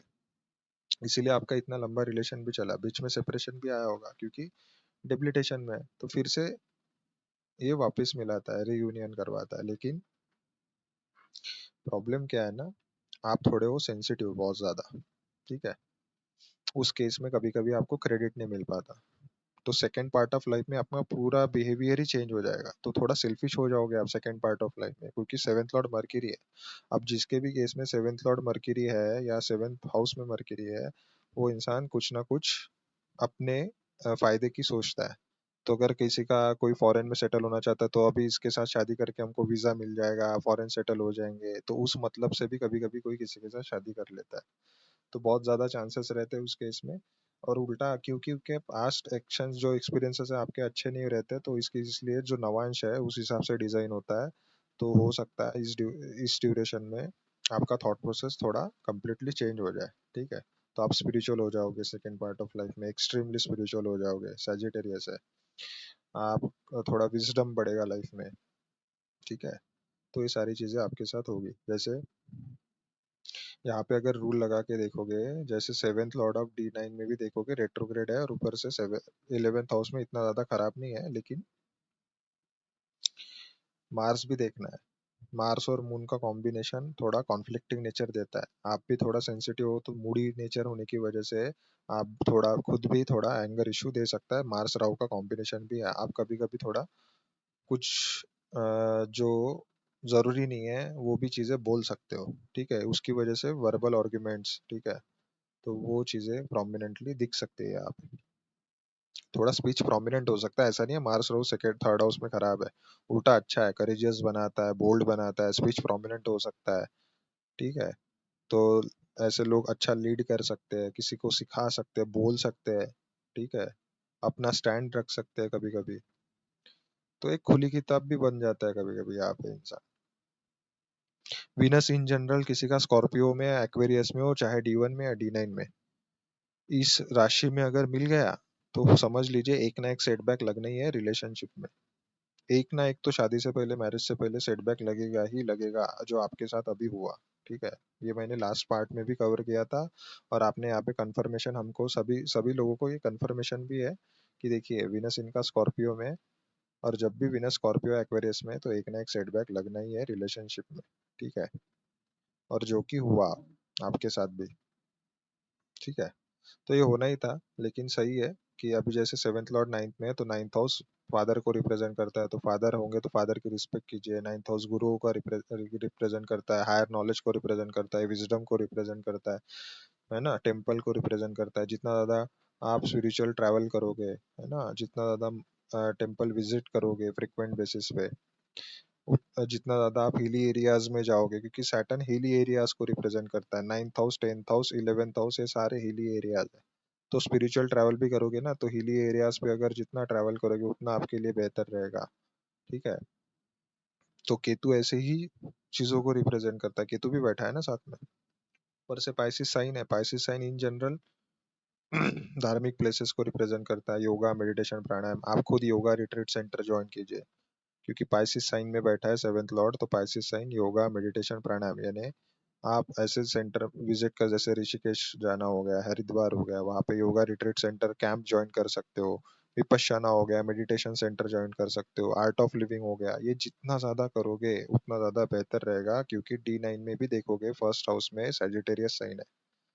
तो D9 में जो फर्स्ट हाउस का साइन है वो भी एक्टिविटी अगर आप करोगे उस राशि से रिलेटेड, या D9 में जो प्लेनेट है फर्स्ट हाउस में, वो भी आप एक्टिविटी अगर करोगे, आपका वैसे ही मैरिज से रिलेटेड जो भी कर्माज है वो धीरे धीरे बैलेंस होने शुरू हो जाएंगे। जैसे इधर भी सजिटेरियस साइन है, इन्हीं चीजों को रिप्रेजेंट करता है, नॉलेज, विजडम, गुरु, ठीक है। आप जितना ज्यादा विजडम लोगे, नॉलेज लोगे लाइफ में, उतना ज्यादा अच्छा रहेगा।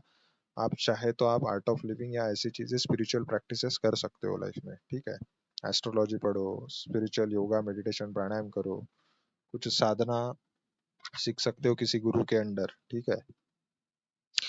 तो थोड़ा आइसोलेटेड रहो कुछ टाइम के लिए, खुद को टाइम दो, क्योंकि केतु आइसोलेशन को रिप्रेजेंट करता है। सैटर्न और केतु ये दोनों आइसोलेशन को रिप्रेजेंट करते हैं।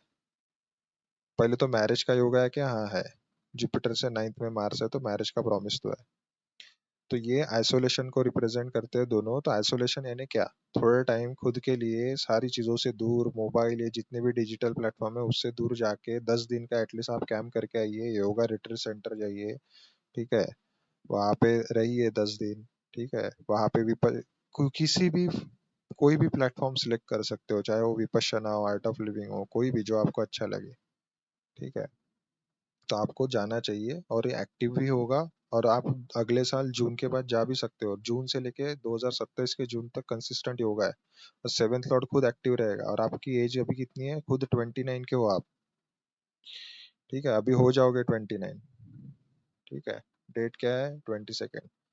अभी इस 22 दिसंबर को 29 हो जाएंगे। तो आपके केस में वैसे डिले का योग तो है, ऑब्वियस है, 28 के अबव मैंने बताया था, फीमेल के केस में 28 है, 28 के अबव ही मैरिज पॉसिबल है। तो दो तीन कॉम्बिनेशन तो डिले के दिख गए। सेवेंथ लॉर्ड सैटर्न खुद है, ऊपर से केतु के साथ बैठा है।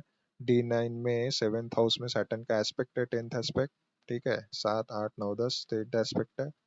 और ज्यादा एफ्लिक्शन नहीं है, तो आपका अभी ऑब्वियस है थोड़ा मैरिज क्लोज आ गया, क्योंकि आपका ये साइन एक्टिव है अभी प्रोमिनेंटली।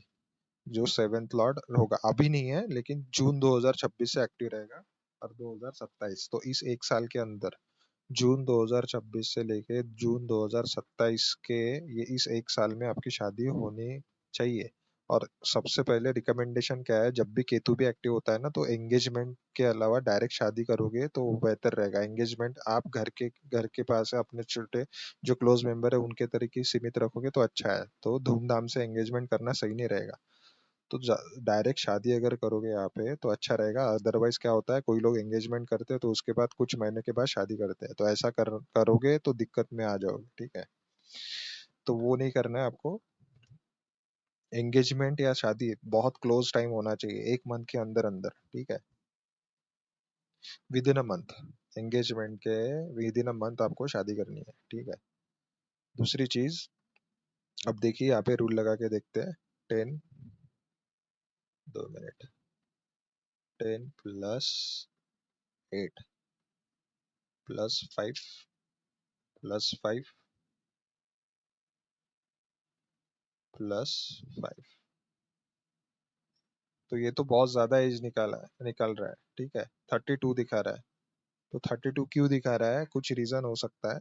ऐसा नहीं है कि इसमें वही एक एक्यूरेट एज हो, ठीक है। ये एक अंदाजा देता है, परफेक्ट एज नहीं हो सकती है ये भी। लेकिन इन जनरल अगर देखोगे आप अभी 29 के हो। 29 के हो, 30 और 31 के 2027 में हो जाओगे। मैंने क्या बताया था, 2027 तक आपको कंसिस्टेंट बेसिस पे ही हो गए। एक चांस जरूर मिलेगा आपको, खास करके 20। आप इसको कंफर्म करते हैं, ये तो एक अंदाजा के लिए है, ठीक है। एक रफ आइडिया मिलते हैं इससे। अगर यहाँ से जितने रूल ज्यादा, जितने कंफर्मेशन देंगे उसमें हम डिसाइड करेंगे, एक कंक्लूजन पे आएंगे मैरिज कब होगी। अभी जैसे यहाँ पे देखिए 24 जहाँ पे सन है उसको हम 24 कंसिडर करेंगे। 24, 25, 26, 27, 28, 29, 30। देखिए 29 और 30 दोनों एज में मैरिज पॉसिबल थी, लेकिन 29 तो आप ऑलरेडी हो। पॉसिबल हुआ क्या, नहीं हुआ। क्यों नहीं हुआ, डिले का योग है। तो थोड़े दो कॉम्बिनेशन डिले को रिप्रेजेंट कर रहे हैं, इसीलिए डिले। वैसे मैंने बताया सेवेंथ लॉर्ड नाइन्थ में भी डिले देता है, ठीक है। सेवेंथ लॉर्ड नाइन्थ में डिले दे सकता है। ऊपर से मार्स थर्ड हाउस में है ऑलरेडी। मार्स भी फीमेल के केस में हस्बैंड को सिग्निफाई करता है, और वो भी एफ्लिक्टेड है, राहु केतु के एक्सिस में है। दोनों आपका सेवेंथ लॉर्ड और मार्स, ये दोनों राहु केतु के एक्सिस में, और वीनस भी स्कॉर्पियो साइन में।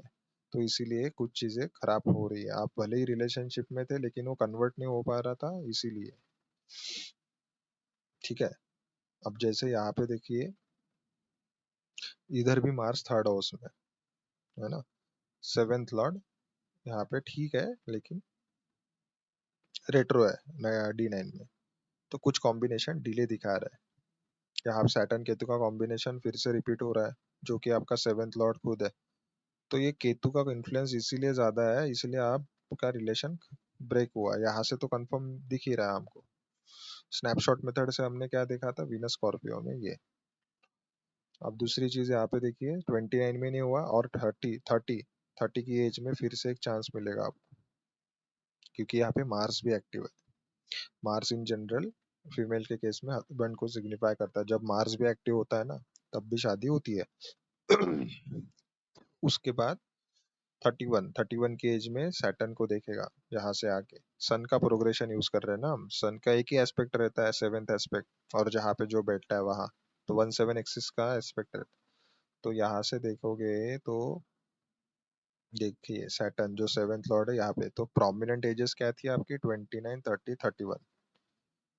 और वहां पे हाँ क्या निकल के आया था, 33 रनिंग, 32। तो 32 की केस में नहीं है पॉसिबल। 32 की केस में भी क्यों पॉसिबल है, क्योंकि सेवेंथ लॉर्ड है D9 का। अगर आप यहाँ पे क्या हो सकता है, कुछ चीजों में आपका थॉट प्रोसेस उस हिसाब से अलाइन नहीं होगा, क्योंकि आप जस्ट ब्रेकअप से गुजरे हो। एक 14 साल पुराना रिलेशनशिप आपका टूटा है, तो इसी की वजह से कभी कभी आपका थॉट प्रोसेस उस हिसाब से अलाइन नहीं होगा, तो थोड़ा टाइम लग सकता है, इसीलिए ये एज निकल के आई, ठीक है। अदरवाइज इससे पहले अगर माइनस करोगे इसमें 5, तो क्या था, 27 और 28 की एज में भी मैरिज दे सकता था आपको, ठीक है। तो इधर भी मैरिज की बातें हुई होगी, ठीक है। लेकिन यहाँ पे हुई क्या, नहीं हुई। तो यहाँ पे 33 की एज में नहीं कंसिडर करना है, 33 तो रनिंग एज है, 32 कंसिडर करना है। जब 32 आओगे, इधर भी प्रोग्रेस, इधर भी अगर बीसीपी का रूल लगाओगे तो 31 32, तो यहाँ पे रनिंग एज कंसिडर करना है। तो 33 जब रनिंग रहेगा तो आपका सेवेंथ लॉर्ड एक्टिव होगा ना। तो यहाँ पे भी देखोगे 32, यानी इधर एग्जैक्ट एज कंसिडर करना है, तो 32 इधर कंसिडर करना है, 33 यहाँ पे रनिंग कंसिडर करना है। तो 33 की रनिंग एज में सैटर्न जो सेवेंथ लॉर्ड है वो एक्टिव था। और यहाँ पे 32 जब कंसिडर करोगे, कैसे, यहाँ पे 24 25 26 27 28 29 30 31 32, देखिए 32 की एज में सीधा मर्क्यूरी एक्टिव हो रहा है, जो कि आपका D9 का सेवेंथ लॉर्ड है। तो 32 एक एग्जैक्ट प्रोमिनेंट एज है मैरिज होने के लिए। सबसे ज्यादा एक्यूरेट एज जो है वो 32 है। उसमें अगर नहीं हुई, इससे पहले चांसेस है आपको, क्योंकि कंजिक्यूटिव एजेस है मैरिज होने के लिए, जैसे 29 30 31 32, ये सारी एजेस मैरिज दे सकती है। अगर आप उस हिसाब से अपने कॉन्शियस एफर्ट्स लोगे, जो बार बार मैं हर चार्ट में एग्जांपल दे रहा हूँ, अपने फ्री व्हील यूज करके आपका नाइन्थ हाउस स्ट्रॉन्ग कर सकते हो आप। फ्री व्हील अगर यूज करोगे, कॉन्शियस एफर्ट्स लोगे, योगिक प्रैक्टिसेस करोगे, स्पिरिचुअल प्रैक्टिसेस करोगे, तो कुछ इवेंट्स आप जल्दी मैनिफेस्ट करोगे। क्योंकि आप पहले ही लेसन अगर सीख जाओगे ना, नेचर नेचर का, अगर नेचुरल साइकिल, नेचर की जो साइकिल है, ठीक है, वो तो अपने हिसाब से सिखा गई, आप चाहो या ना चाहो।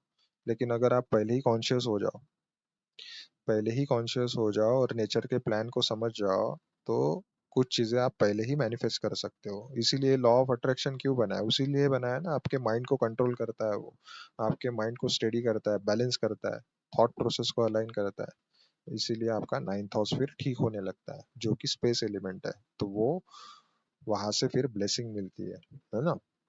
फिर कुछ चीजें पहले ही मिल जाती है, टाइम से पहले, कितने भी खराब कॉम्बिनेशन क्यों ना हो, वो फिर अफेक्ट नहीं करते हैं। इसलिए जितने भी योगिक जो लोग हैं, जो योगिक प्रैक्टिसेस करते हैं, वो क्यों इतना अच्छे से रहते हैं, उनको क्यों अफेक्ट नहीं कर पाता कोई अमावस्या या पूर्णिमा या कोई खराब ट्रांजिट या कोई भी कुछ भी। उल्टा तो उनके चार्ट में दुनिया भर के खराब कॉम्बिनेशन रहते हैं, फिर भी वो इतना बैलेंस स्टेट में कैसे रह पाते हैं। उसका रीजन है, वो अपने माइंड को कंट्रोल करने की टेक्निक फॉलो कर रहे हैं, स्पिरिचुअल प्रैक्टिसेस कर रहे हैं, मेडिटेशन कर रहे हैं, योगा कर रहे हैं, है ना। तो माइंड बॉडी सोल को अगर अलाइन करना है तो योगा मेडिटेशन प्राणायाम बेस्ट है। अगर नहीं आता है तो सीखिए किसी स्पिरिचुअल इंस्टीट्यूट में जाके। तो सीरियसली आप योगा रिट्रीट सेंटर ज्वाइन कीजिए, और आपके लिए बहुत बेहतरीन रहेगा। और वहां से जो एक्सपीरियंस सीख के आओगे, उसकी वजह से आपका सेवेंथ हाउस हील होगा, क्योंकि जुपिटर भी सेवेंथ हाउस में। तो ऐसी प्रैक्टिसेस करोगे, स्पिरिचुअल प्रैक्टिसेस, तो जुपिटर फेथ है, फिर आपका फेथ बढ़ेगा, आपका बिलीफ बढ़ेगा, और जब बिलीफ बढ़ेगा तो आप अपने सेटबैक से भी निकलोगे। उतनी जल्दी आपका मैरिज का भी जो इवेंट है वो कन्वर्ट हो जाएगा, ठीक है ना। तो 32 एक प्रोमिनेंट एज है, उससे पहले भी हो सकती है, क्योंकि कंसेक्यूटिव एजेस इसमें भी प्रॉमिस दिख रहा है। लेकिन 32 एक प्रोमिनेंट एज निकल के आ रही है। और दशा में भी अगर आप कंफर्म करोगे, तो दशा देखिए, वीनस जो मैरिज को ही सिग्निफाई करता है, उसकी दशा ऑलरेडी चल रही है। तो देखने की कुछ जरूरत ही नहीं है ज्यादा कुछ। उसमें भी अंतर देखोगे तो उसमें और कंफर्मेशन मिल जाएगा। सैटर्न देखिए, सैटर्न खुद जो सेवेंथ लॉर्ड है ना, यहाँ पे मैरिज दे सकता है। लेकिन केतु के साथ बैठा है, तो केतु सडन ऑब्स्टेकल और ब्रेक को दिखाता है, तो इसीलिए आपको थोड़े कॉन्शियस एफर्ट ज्यादा लेने हैं, तो कन्वर्ट हो सकती है सैटर्न के। अदरवाइज मर्क्यूरी देखिए, खुद सेवेंथ लॉर्ड है, इधर भी देखिए मर्क्यूरी और केतु, ये तीनों दशाओं में मैरिज पॉसिबल है। उसका रीजन, सेवेंथ लॉर्ड केतु के साथ भी बैठा है ना, तो केतु जिस प्लैनेट के साथ बैठा है वो प्लैनेट भी मैरिज दे सकता है। लेकिन इसमें यहाँ तक आपकी मैरिज हो जानी चाहिए सैटर्न या मर्क्यूरी की दशा में। ठीक है, ज्यादा से ज्यादा मैं इतना बता सकता हूँ आपको। चलिए नेक्स्ट चार्ट पे चलते हैं। इनका भी था, शायद मैंने टाइम गलत लिया था। तेजस श्रृंगला का जी का, ठीक है, तेजस जी का, हम इनका भी देख लेते हैं। ठीक है, अब देखिए इनका 95 का बॉर्न, 95 बॉर्न है। 2 मिनट, इनका चार्ट हम ओपन करके रखते हैं। अब देखिए इनके चार्ट में मैरिज का प्रॉमिस तो है, जुपिटर रेट्रोग्रेड है इसलिए। और मैंने बताया था लास्ट पार्ट में भी, जुपिटर जब रेट्रोग्रेड होता है वो भी एक डिले दे सकता है, ठीक है। अब उनके केस में और कॉम्बिनेशन मिल जाएंगे, उसके बिना इतना डिले नहीं हो सकता। अभी ऑलरेडी 30 की एज है इनकी, ठीक है। तो सैटर्न वैसे सेवेंथ हाउस को भी देख रहा है, सेवेंथ हाउस को देख रहा है, सेवेंथ लॉर्ड सन खुद एफ्लिक्टेड है, एग्जॉल्टेड है भले, लेकिन एफ्लिक्टेड भी है, केतु के साथ बैठा है। ठीक है। ऊपर से देखोगे आपका मार्स, मार्स और सैटर्न एक ग्रह युद्ध वाला कॉम्बिनेशन है, प्लानिटरी वॉरफेयर। यहाँ पे लियो साइन, सन जिसका सेवेंथ हाउस में है या लियो साइन है किसी का सेवेंथ हाउस में D1 या D9 में है, सन जिसका सेवेंथ लॉर्ड सेवेंथ हाउस में बैठा है D1 या D9 में, वो खास करके थोड़ा बहुत ह्यूमिलिएशन फेस कर सकते हैं एट टाइम्स रिलेशनशिप या मैरिज में कभी कभी। मार्स आया तो मैंने मार्स का भी बताया था, मार्स का भी कंसिडर किया था, तो Mars in general conflicting nature दिखाता है। जो जैसे फिल्मी वाली जो जो कबीर सिंह मूवी नहीं थी, वो कबीर सिंह मूवी में कैसा वो पॉजिटिव दिखाया है, उस टाइप का रिलेशन दे सकता है मार्स किसी का सेवेंथ हाउस में, तो ओवर पॉजिटिव बिहेवियर दिखाता है ना, ओवर प्रोटेक्टिव बिहेवियर दिखाता है, छोटी छोटी चीजें ऑब्जर्व करता है इंसान। मार्स क्या है, सेनापति है ना, प्रोटेक्टर है। वो एक सिक्योरिटी गार्ड के जैसा बिहेव करता है अपने रिलेशनशिप में, बार बार ध्यान देगा किसकी तरफ देख रहा है अपना स्पाउस, यहाँ देख रहा है कहाँ नहीं देख रहा है, पार्टनर की तरफ 24/7 ध्यान रहेगा। तो कभी कभी ये खराब नहीं है, लेकिन इतना ओवर पॉजिटिव होना भी रिलेशनशिप को डैमेज कर सकता है। ठीक है। तो एट टाइम्स दोनों का बिहेवियर शॉर्ट टेम्पर्ड हो सकता है, कभी कभी ओवर क्रिटिकल हो सकता है, इसकी वजह से डिले होता है। मैंने जब भी देखा है ना सैटर्न फर्स्ट हाउस में, मैक्सिमम केसेस में इंसान का थॉट प्रोसेस ही ऐसा हो जाता है कि एट टाइम्स कि कभी कभी उसी की वजह से, क्योंकि कॉम्प्लिकेशन ही वैसे फेस कर पाता है सैटर्न, जो भी प्लेनेट फर्स्ट हाउस में है या जो फर्स्ट लॉर्ड है, वो प्रोमिनेंट पहले आपका फोकस रहेगा लाइफ में। जब सैटर्न आ गया खुद, तो करियर सबसे पहले, करियर करियर करियर, यानी सैटर्न खुद करियर का सिग्निफिकेटर है, तो करियर में पहले स्टेबिलिटी लाना चाहता है इंसान। ठीक है। करियर बहुत प्रोमिनेंट रहता है, ओवर प्रैक्टिकल रहता है कभी कभी एट टाइम्स इंसान इनिशियल फेज ऑफ लाइफ में।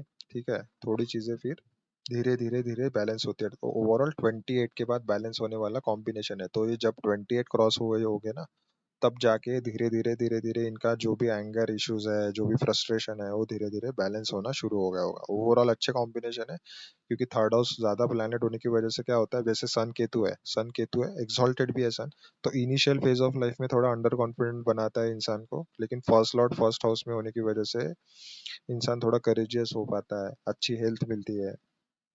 ठीक है। और जब सैटर्न इधर ही ट्रांजिट कर रहा होगा तो थोड़े हेल्थ कॉम्प्लिकेशन दिए जरूर होंगे, थोड़े बहुत, क्योंकि 12th लॉर्ड भी सैटर्न है या इस केस में। लेकिन एसेंडेंट लॉर्ड एसेंडेंट में होना अच्छी हेल्थ देता है, लेकिन सैटर्न अपने सिग्निफिकेशन छोड़ेगा नहीं, क्योंकि वो डिले से जाके मैच्योर्ड होता है, तो लेट जाके और ज्यादा पर्सनैलिटी में इंप्रूवमेंट देगा, एक ठहराव देगा, एक स्टेबिलिटी देगा। उससे पहले थोड़ी बहुत आपको इधर उधर उसने थोड़ा घुमाया होगा। ठीक है। चाहे क्योंकि एस्पेक्ट सेवेंथ हाउस में आ गया ना सैटर्न सैटर्न का, तो ये पहले लेसन सिखाता है सेवेंथ हाउस रिलेटेड, तब जाके फिर मैरिज देता है। अब जैसे अगर देखोगे आप, थर्ड हाउस प्रोमिनेंट है, तो थर्ड हाउस करेज का है, जिसके भी केस में थर्ड हाउस भी बहुत ज्यादा प्लेनेट आ जाए ना, तो थोड़ा डिले होता है कभी किसी केस में, क्योंकि एक्स्ट्रा करेज इनको ये खुद ही इनका चार्ट बोल रहा है कि आपको कुछ केसेस में कुछ सारी चीजें परफॉर्म करनी है लाइफ में, आपको ऐसी जगहों पे परफॉर्म करना है, करेज दिखाना है। ठीक है। तो उसके लिए पहले एक्स्ट्रा टाइम लगेगा, उसमें पहले एनर्जी जाएगी, तभी जाके कुछ इवेंट्स होंगे लाइफ में। तो थर्ड हाउस उपज हाउस है, विद टाइम ग्रो करता है लाइफ में। और विनस जो आपके मेल के चार्ट में स्पाउस को सिग्निफाई करता है, वो भी थर्ड हाउस में है। सेवेंथ लॉर्ड जब भी थर्ड हाउस में जाए, यहाँ पे तो थर्ड हाउस में ही है, उपज हाउस में, तो इसलिए डीला हो रहा है। नाइन्थ हाउस में भी, क्योंकि सेवेंथ से थर्ड है ना, तो जब भी सेवेंथ लॉर्ड थर्ड या नाइन्थ हाउस में जाए तो डिले तब भी दे सकता है। दोनों इसमें चेक करना है, D1 या D9। अब इस केस में D9 में क्या देखना है, D9 में सेवेंथ लॉर्ड विनस मार्स के साथ बैठा है। देखिए मार्स का इधर भी प्रोमिनेंट कॉम्बिनेशन है, मार्स का इन्वॉल्वमेंट है, D9 में भी इधर भी प्रोमिनेंट है, तो ओवर पैशनेट बनाता है, कुछ चीजों के लिए अच्छा हो गया, यानी पैशनेट बनाता है, रिलेशनशिप में एक स्पार्क रहता है। ठीक है। दोनों एक दूसरे के लिए पॉजिटिव रहते हैं। लेकिन कुछ केस में ना कभी कभी, इस केस में क्या होता है, मार्स हड़बड़ी में बहुत जल्दी डिसीजन तो लेता है, बाद में रिग्रेट फील करता है। ठीक है। तो पहले एक्शन लेना, फिर बाद में रिग्रेट करना, ऐसा कॉम्बिनेशन है मार्स अगर सेवेंथ हाउस से कनेक्शन बनाए तो पहले बिना समझे तो पेशेंस थोड़ा रह नहीं पाता, इम्पेशेंट बनाया था यहाँ पे मार्स, तो थोड़ा टाइम लगा था। ऑलरेडी आप 28 के क्रॉस हो चुके हो, तो इतनी ज्यादा प्रॉब्लम नहीं देगा।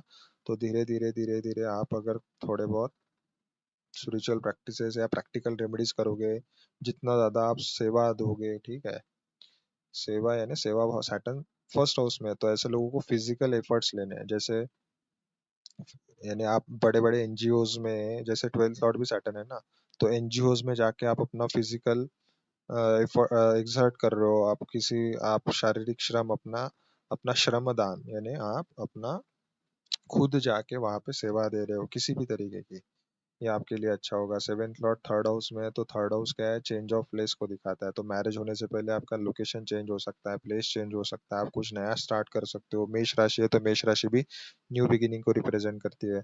और केतु साथ में है तो पहले कुछ चीजें छूटेगी आपसे, ठीक है, तब जाके आपकी मैरिज होगी। हो सकता है आप किसी पहले रिलेशनशिप में, तो वो रिलेशनशिप टूट के फिर जाके वो इवेंट हो रहा है थर्ड हाउस में, फिर जाके नई चीजें शुरुआत हो रही है लाइफ में। थर्ड हाउस न्यू बिगिनिंग का है ना बेसिकली, तो नए से स्टार्ट हो रहा है कुछ, चाहे वो लोकेशन चेंज हो, चाहे वो इंसान हो, कुछ भी हो। तो यहाँ पे मल्टीपल प्लेनेट होने की वजह से मल्टीपल इवेंट दे सकता है। सन फादर को रिप्रेजेंट करता है ना, तो फादर को रिप्रेजेंट करता है, तो फादर का भी रोल रहेगा मैरिज में, ठीक है, बहुत ज्यादा उनका इंटरफेरेंस रह सकता है। अगर फादर है तो, फादर अगर है तो थोड़े बहुत उनके हेल्थ की तरफ ध्यान देना है, ठीक है। दूसरी चीज यहाँ पे और क्या दिख रहा है आपको, सेवेंथ लॉर्ड थर्ड में जाना, थर्ड हाउस आपके नेबर को दिखाता है, ठीक है। नेबर के साथ अच्छे रिलेशन रखिए, ठीक है, तब जाके आपकी कर्मा बैलेंस होंगे। थर्ड हाउस यंगर सिबलिंग को भी रिप्रेजेंट करता है। अगर यंगर सिबलिंग है तो उसके साथ रिलेशन अच्छे मेंटेन कीजिए। मार्स भी यंगर ब्रदर को रिप्रेजेंट करता है। अगर आपका छोटा भाई या अगर छोटे भाई है, ठीक है, उनके साथ अच्छे रिलेशन मेंटेन कीजिए, ठीक है। मार्स फिजिकल एक्सर्शन को दिखाता है, जिम ज्वाइन कीजिए, ठीक है। फिर जितना ज्यादा फिजिकल एक्सर्शन करोगे, फिटनेस अपनी अच्छी रखोगे, उतना ज्यादा सेवेंथ हाउस अच्छा बैलेंस रहेगा, ठीक है। लियो साइन है, लियो साइन एजुकेशन को रिप्रेजेंट करता है, चिल्ड्रन को रिप्रेजेंट करता है। तो किसी चाइल्ड केयर सेंटर में जाके आप कुछ हेल्प कर सकते हो, ठीक है, वो भी अच्छी रेमेडी है ना। लियो साइन लियो साइन देखिए, सैटर्न का एस्पेक्ट है ना सेवेंथ हाउस में, तो सैटर्न इन जनरल सेवा भाव को रिप्रेजेंट करता है, सेल्फलेस सर्विस को रिप्रेजेंट करता है। तो आपको कभी ना कभी मैरिज में एक ऐसी ड्यूटी फील हो सकती है कि आपको सेल्फलेसली चीजें कभी ना कभी आपको सर्व करनी पड़ रही है बहुत ज्यादा। तो एट टाइम्स कभी कभी क्रेडिट नहीं मिल पाता, इवन आप दोनों को एट किसी ना किसी तरीके से कभी कभी क्रेडिट देने में तकलीफ हो सकती है किसी भी चीज को लेकर। तो एक कांस्टेंट पुश एंड पुल वाला इफेक्ट दे सकता है मार्स भी, जब भी सेवेंथ हाउस में आता है या सेवेंथ लॉर्ड के साथ आता है। तो एक रिलेशन अच्छा देता है, फिजिकल रिलेशन हो गया उस केस में, लेकिन उतनी ज्यादा इनसिक्योरिटी भी क्रिएट कर सकता है, ठीक है। तो थोड़ा बहुत आपको कुछ चीजें लेट गो करनी सीखनी है यहाँ पे, ठीक है।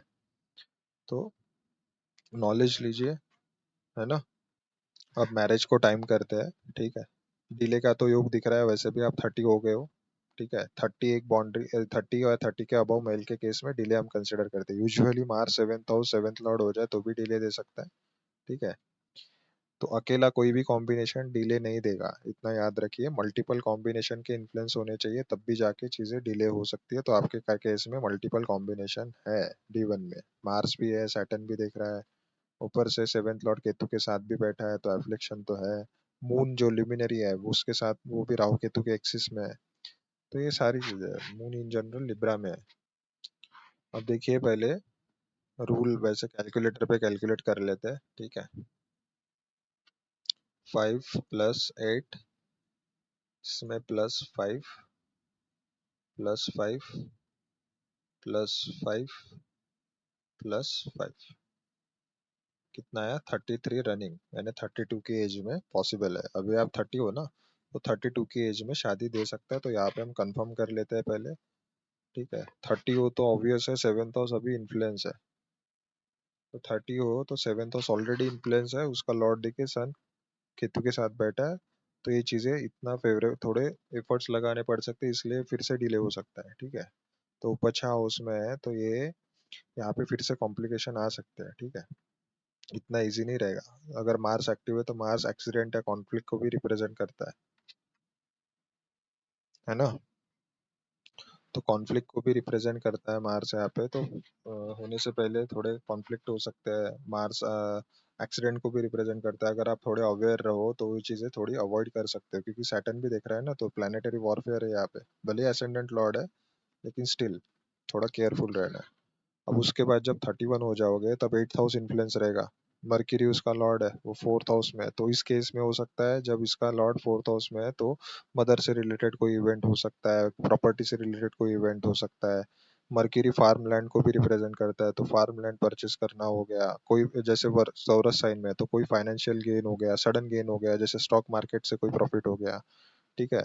जैसे कोई प्रॉपर्टी व्हीकल परचेस करना हो गया, 4th हाउस व्हीकल को भी रिप्रेजेंट करता है। जुपिटर का एस्पेक्ट है यहाँ पे। इधर भी किसी प्लेनेट का एस्पेक्ट है क्या? नहीं है। तो जुपिटर का यहाँ पे जब 31 रनिंग रहेगा, ये हाउस एक्टिव रहेगा, तो इसका डिस्पोजिटर 4th हाउस में है, तो जुपिटर भी देखेगा ना। तो जुपिटर सेकंड लॉर्ड भी है, 11th लॉर्ड भी है, तो मेजोरिटी कॉम्बिनेशन क्या दिख रहा है यहाँ पे, कुछ ना कुछ आपको इस केस में प्रॉफिट हो सकते हैं, फाइनेंशियल गेन हो सकते हैं, शेयर मार्केट में अगर हो तो शेयर मार्केट से प्रॉफिट जनरेट हो सकता है, सडन गेन्स मिल सकते हैं किसी ना किसी तरीके से। उस गेन से आप कोई ना कोई प्रॉपर्टी या फार्म लैंड या कोई ना कोई व्हीकल वगैरह परचेस कर सकते हो 31 जब हो जाओगे तब। जब 32 हो जाओगे यहाँ पे, तब यहाँ पे लिब्रा साइन एक्टिव रहेगा। ठीक है। तो लिब्रा साइन का लॉर्ड जो है विनस यहाँ पे बैठा है, जो 7th लॉर्ड के साथ कंजंक्ट है, तो इस केस में यहाँ पे मैरिज दिख रही है, और इसीलिए यहाँ पे 33 रनिंग आया था। ठीक है। तो 33 रनिंग एज में ये हाउस एक्टिव रहेगा, तो इस केस में ज्यादा प्रोमिनेंट चांसेस दिख रहे हैं। और मून भी जब एक्टिव होता है जब, तब भी शादी देता है, क्योंकि मून एक ना ऐसा फास्ट मूविंग प्लेनेट है। अगर ट्रांजिट में या फिर भृगु चक्र पद्धति में प्रोग्रेशन में मून भी अगर एक्टिव हो, अगर डिजायर, अगर आप उस एज में आ गए हो मैरिज के, तब भी वो मैरिज दे सकता है। अब इसको कंफर्म करने के लिए D9 में आइए। 24, 25, 26, 27, 28, 29, 30, 31, 32। आपको एग्जैक्ट एज लेना है, जैसे इधर भी मून एक्टिव हो रहा है। अब यहाँ पे, हाँ इधर भी मून एक्टिवेट हो रहा है ना। हाँ।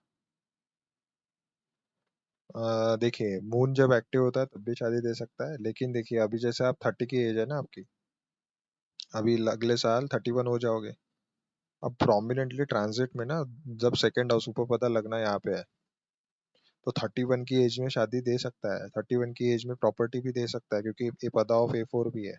तो थर्ड पाइसिस साइन सबके चार्ट में एक्टिव रहेगा, तो आपके केस में सेकंड हाउस भी एक्टिव रहेगा, तो सेकंड हाउस फैमिली एडिशन को दिखाता है, इसलिए हम मैरिज में कंसिडर करते हैं, क्योंकि एक मेंबर ऐड होता है इसमें, फैमिली है ना।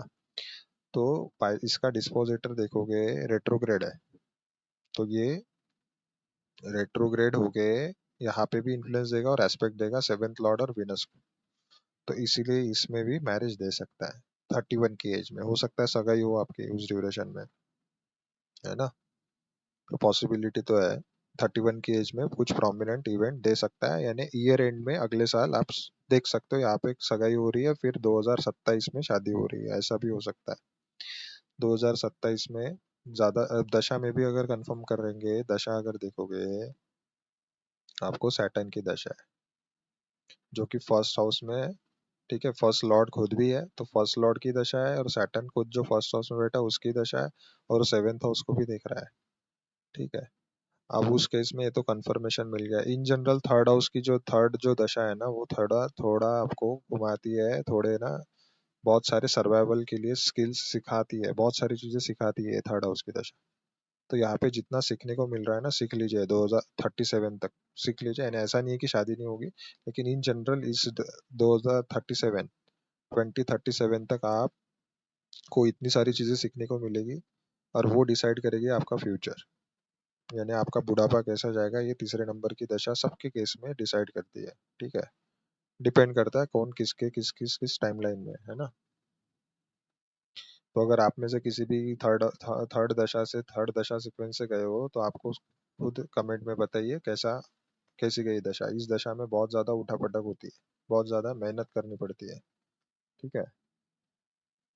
तो चलिए, दशा तो मिल गई, कंफर्मेशन मिल गया, दशा तो है। अब इस दशा में देखिए किस दशा में हो सकती है पॉसिबल। देखिए अभी यहाँ पे विनस जो मैरिज का सिग्निफिकेटर है यहाँ पे निकल के आया, तो ये 2028 तक है, तो ये आपको अंतर भी चल रहा है विनस का। जो सेवेंथ लॉर्ड खुद वीनस के साथ कंजंक्ट है, और वीनस खुद मैरिज का सिग्निफिकेटर है, तो वीनस की दशा तो लेनी ही लेनी है। तो वीनस की दशा में और फाइन ट्यून करना है, और जाइए।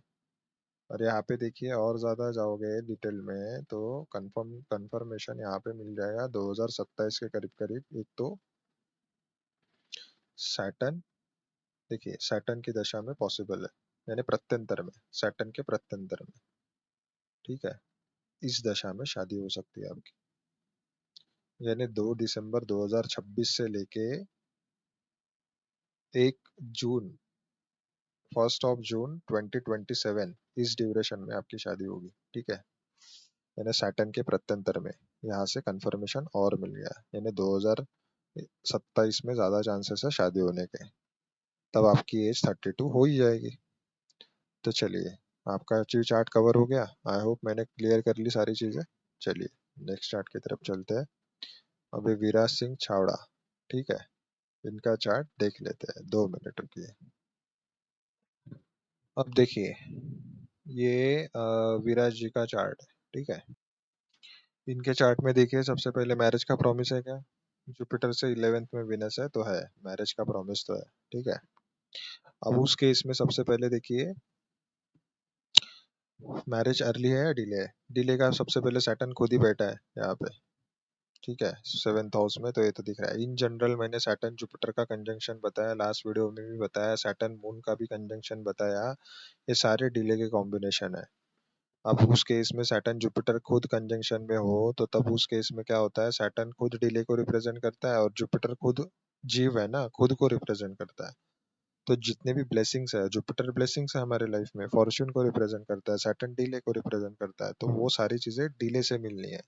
चाहे वो मैरिज हो, जितने भी मेजर इवेंट है, जितने भी मटेरियलिस्टिक प्लेजर्स है, वो सारी चीजें थोड़ी डिले से मिलते हैं, प्रोमिनेंटली 32 के बाद। ऐसा जरूरी नहीं है उससे पहले नहीं मिल सकती है, उससे पहले भी मिल सकती है, ठीक है। मैं एक इन जनरल बता रहा हूँ, सैटर्न जुपिटर की जिनके भी चार्ट में कंजंक्शन है, उनकी प्रोमिनेंटली लाइफ 32 या 33 के बाद ही बदलती है। उसके बाद ही बहुत अच्छे तरीके से लाइफ बहुत बढ़िया जाती है। तब तक थोड़े संघर्ष रहता है, तब तक मल्टीपल करियर चेंज होते हैं, ये भी करना है, वो भी करना है, ये भी पढ़ना है, वो भी सीखना है, इसमें बहुत ज्यादा टाइम जाता है, तो करियर ही पहले सेट नहीं हो पाता, उसकी वजह से फिर सारी चीजें डिले होती है। कुछ केस में अगर फैमिली बिजनेस है तो ठीक है, अगर नहीं है तो थोड़ा सीखने, अगर फैमिली बिजनेस भी है तो थोड़ा सीखने में टाइम लग सकता है, पहले ध्यान नहीं रहेगा, फिर धीरे धीरे धीरे जैसी उम्र बढ़ेगी फिर हो सकता है, फिर उसके बाद फिर मन लगे काम करने में, ठीक है। उससे पहले बहुत ज्यादा प्रेशराइज फील कर पाता है इंसान। सैटर्न मून का कंजंक्शन है ना, सैटर्न मून खुद को देख भी ले एक दूसरे को, इन जनरल कंजंक्शन में भी हो, तो बहुत ज्यादा ना क्रिटिकल माइंडसेट बनाता है, खुद के थॉट प्रोसेस ही खुद का दुश्मन बन जाता है, कभी कभी ओवर एनालाइज कर लेता है इंसान खुद। क्योंकि सैटर्न क्या है, सैटर्न पहले ना, मून अपना माइंड है, सैटर्न सैटर्न उसको इतना प्रेशराइज कर लेता है ना, थोड़ा समझने में देरी लगती है इंसान को कोई भी चीज, तो अर्ली एज ऑफ लाइफ में ना इनको बहुत दिक्कत गई होगी, कुछ चीजें ना थोड़ी एनालाइज करना टाइम लगता है, फिर धीरे धीरे इतना अच्छा कॉम्बिनेशन है ये, कर्माधिपति योग जिसको हम बोलते हैं, ये बहुत अच्छा काम करता है 32 के बाद। तो आपको प्रोमिनेंटली 32 के बाद ही अच्छी चीजें होगी लाइफ में। तो एक यहाँ से कंफर्मेशन मिल गया, ऊपर से D9 में भी देखिए सैटर्न मून का कंजंक्शन है। तो सैटर्न मून का कंजंक्शन और सैटर्न जुपिटर का कंजंक्शन, ये तो अपने आप में डिले को रिप्रेजेंट करता है। ऊपर से 7th लॉर्ड वीनस जो है वो एक्सॉल्टेड है, बहुत अच्छी बात है, वन ऑफ द कॉम्बिनेशन है, लव मैरिज को रिप्रेजेंट करता है। लेकिन सैटर्न जुपिटर 7th हाउस में तो ये ट्रेडिशन को रिप्रेजेंट करते हैं, तो ये कभी कभी ना यहाँ पे पुश एंड पुल वाला इफेक्ट दे सकते हैं, कभी ना कुछ चीजें अलाउ नहीं कर सकती आपको इनिशियल लेवल पे, ठीक है, थोड़ा टाइम लग सकता है। अब जैसे यहाँ पे भी 7th लॉर्ड देखोगे, मर्क्यूरी 9th हाउस में है, तो मर्क्यूरी केतु का भी कॉम्बिनेशन मैंने बताया था, लव मैरिज का कॉम्बिनेशन है, ठीक है। अब देखिए यहाँ पे और कुछ एफ्लिक्शन दिखता है क्या?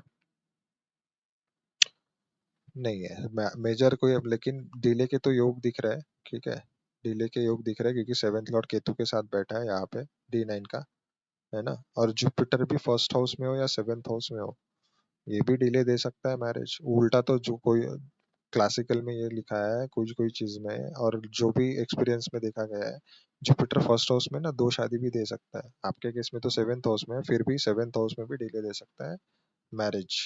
तो डिले के कॉम्बिनेशन तो आप ऑलरेडी 24 हो अभी, अगर कैलकुलेटर पे हम कैलकुलेट करते हैं, मेल के केस में तो हमने क्या देखा था, 30 या 30 अबव, लेकिन आप कहाँ से बिलोंग करते हो ये देखना है, ये जनरलाइज्ड है ये। और अगर आप जिस स्टेट से बिलोंग करते हो वहां पे अगर 25 28 या 28 के बाद अगर डिले कंसिडर किया था तो आप वो भी एज कंसिडर करके देख सकते हो। जैसे अभी यहाँ पे 2+8 ऐड कीजिए, 2+8 जो भी टोटल आता है उसमें +5 +5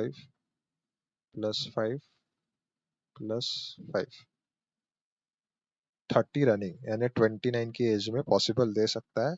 अदरवाइज इसमें और एक अगर ऐड करोगे, सॉरी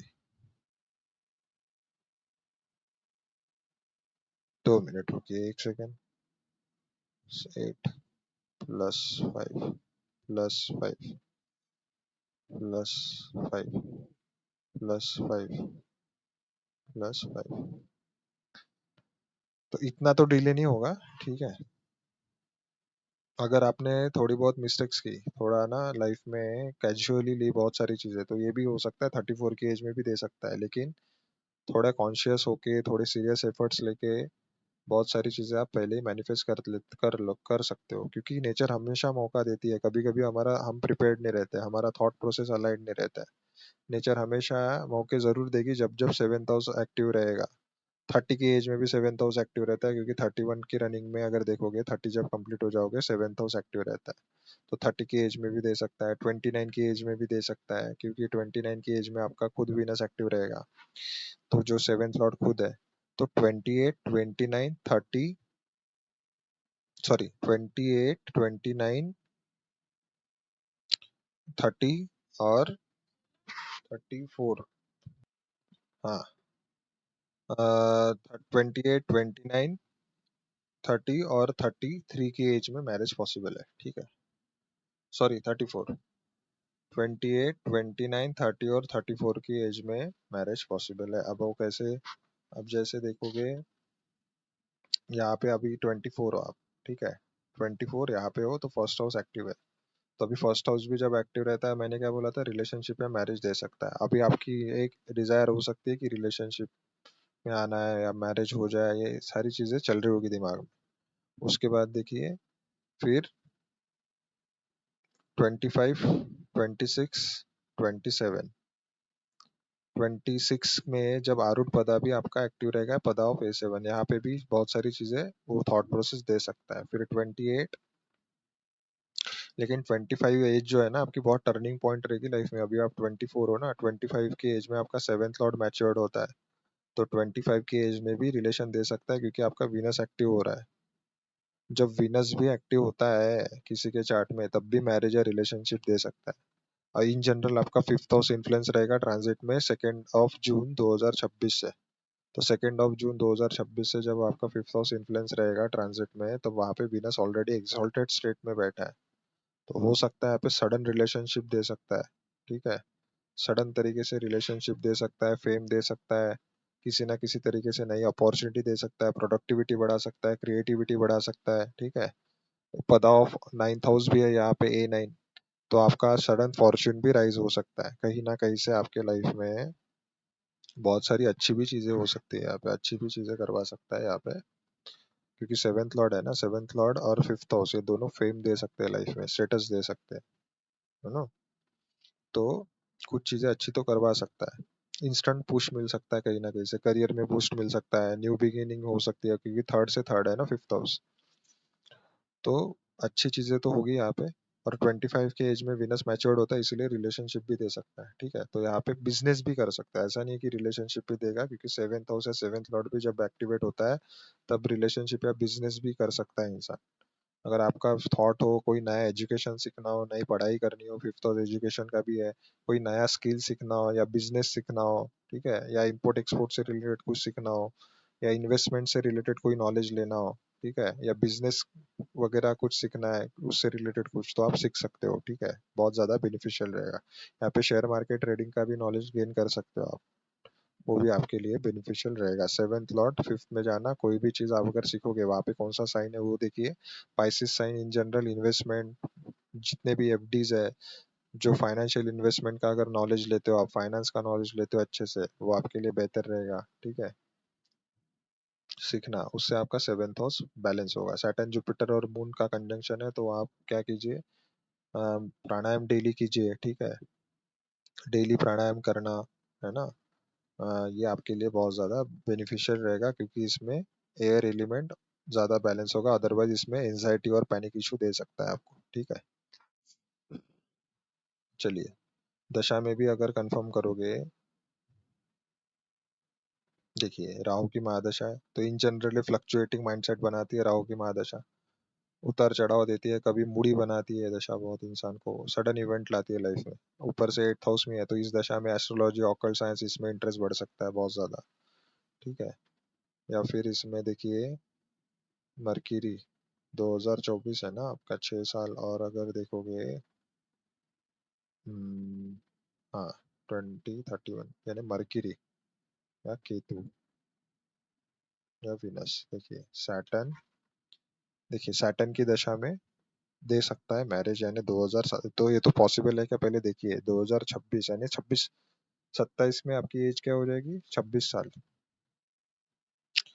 तो अगर आप जिस स्टेट से बिलोंग करते हो, अगर आपके लिए 26 साल 25 के ऊपर भी डिले कंसिडर किया जा सकता है, तो यहाँ पे भी मैरिज दे सकता है सडनली, ऐसा नहीं है नहीं दे सकता है, जरूरी नहीं है सैटर्न जुपिटर। लेकिन ओवरऑल मैं बता रहा हूँ, ओवरऑल ग्रोथ जो है लाइफ में, हर सारी ग्रोथ जो है वो शुरुआत जब होती है वो 33 के बाद ही होती है। अगर शादी जल्दी भी हो रही है तब भी आपको थोड़ा बहुत टाइम लग सकता है ग्रोथ होने में।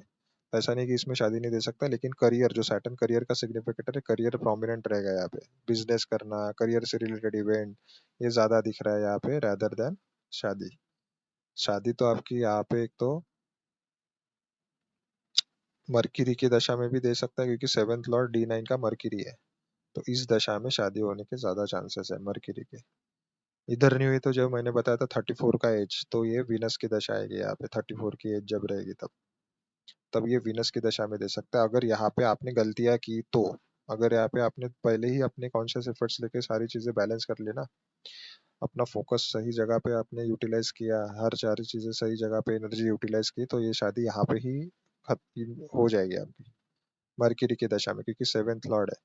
D9 की 7th लॉर्ड की भी दशा मैरिज देती है, तो आपको मरकरी की दशा में भी अच्छे रिजल्ट मिलेंगे। अदरवाइज यहाँ पे आपने गलती की, क्योंकि सैटर्न मून का कंजंक्शन पॉसिबल है कि इंसान कभी कभी मिस्टेक्स करता है लाइफ में, अपने थॉट प्रोसेस डिसीजन कभी कभी गलत ले सकता है। तो आपको जुपिटर है तो हमेशा मदद तो जरूर मिलेगी, लेकिन आपको अपने बड़ों की सुननी चाहिए, ठीक है, खास करके फादर की। सैटर्न जुपिटर 9th लॉर्ड आपका मून खुद है, और वो उसमें 7th हाउस में बैठा है जुपिटर के साथ। तो आपको जुपिटर ज्ञान है, गाइडेंस है जीवन में। तो आपको बड़ों की, अपने फादर फिगर की, ऐसे लोगों की गाइडेंस लेना है, उनके गाइडेंस से आपको गलत डिसीजन से बच जाओगे, आपके कर्मा वैसे ही अलाइन हो जाएंगे, है ना। 7th लॉर्ड 5th में, तो इन जनरल आप सीखिए, तो उससे 7th हाउस बैलेंस होगा, है ना। अपना वर्ग टॉरस साइन है, तो अपने फूड हैबिट्स के ऊपर ध्यान दीजिए, फूड अच्छा खाइए, ठीक है। डाइट कॉन्शियस हो जाइए, सैटर्न रेस्ट्रिक्शन को रिप्रेजेंट करता है और टॉरस साइन फूड को रिप्रेजेंट करता है, तो अपने डाइट पे कंट्रोल लाइए, लिमिटेशन बाउंड्री सेट कीजिए, ठीक है। तो वो अगर करोगे तो और ज्यादा बैलेंस हो जाएगा। फास्टिंग कीजिए सैटरडे टू सैटरडे, ठीक है। सैटरडे को फास्टिंग कर सकते हो, जुपिटर को आप किसी भी मंदिर में जाके सेवा दे सकते हो। सैटर्न जुपिटर का अगर कॉम्बिनेशन है ना, अगर मंदिर में जाके आप मंदिर की साफ सफाई करते हो, जैसे मंदिर का जो भी कचरा जो करते हैं लोग, जैसे शिव मंदिर में जाके शिव पिंडी की अगर आप साफ सफाई करते हो अच्छे से, तो ये बहुत ज्यादा अच्छे रिजल्ट देगा आपको। सैटर्न मून का और जुपिटर का कंजंक्शन 7th हाउस में, उससे ज्यादा कुछ अच्छी रेमेडी हो ही नहीं सकती। अगर मंदिर में जाके किसी भी तरीके की सेवा, खास करके आप खुद जाके खुद सेवा दोगे, ठीक है, मंदिर में जाके, ये आपके लिए बहुत ज्यादा बेनिफिशियल रहेगा और बहुत अच्छे रिजल्ट देगा और बहुत जल्दी कर्मा अलाइन करेगा आपके, ठीक है ना। तो किसी भी तरीके की सेवा, सैटर्न मून का कंजक्शन, पानी बांटिए मंदिर के बाहर, चाहे मंदिर का कचरा उठाइए, मंदिर का साफ, मंदिर में जाके रुद्राभिषेक कीजिए, ठीक है। हर मंडे टू सैटरडे, हर दिन, सप्ताह में 7 दिन आप कर सकते हो, कोई दिक्कत नहीं। रुद्राभिषेक नहीं, इन जनरल अभिषेक, नॉर्मल अभिषेक भी कर सकते हो, पंचामृत अभिषेक कर सकते हो, ठीक है। तो इससे आपका 7th हाउस बैलेंस होगा, है ना। 7th लॉर्ड पाइसिस साइन में है, तो योगा मेडिटेशन प्राणायाम कीजिए। पाइसिस साइन योगा मेडिटेशन प्राणायाम को रिप्रेजेंट करता है। पाइसिस साइन एब्रोड को रिप्रेजेंट करता है, एब्रोड में जाके ट्रैवल कर सकते हो आप कभी ना कभी, ठीक है, क्योंकि 12th लॉर्ड खुद वीनस है और पाइसिस में है, तो हो सकता है कभी ना कभी तो आप जाओगे एब्रोड, ठीक है। पदा ऑफ ए9 भी है लॉन्ग डिस्टेंस ट्रैवल, तो ज्यादा चांसेस है, ठीक है। तो ये सारी चीजें हैं आपके चार्ट में, तो आई होप मैक्सिमम चीजें मैंने कवर कर ली। चलिए नेक्स्ट चार्ट पे, अब इनका चार्ट ले लेते हैं हम, 2 मिनट रुकिए।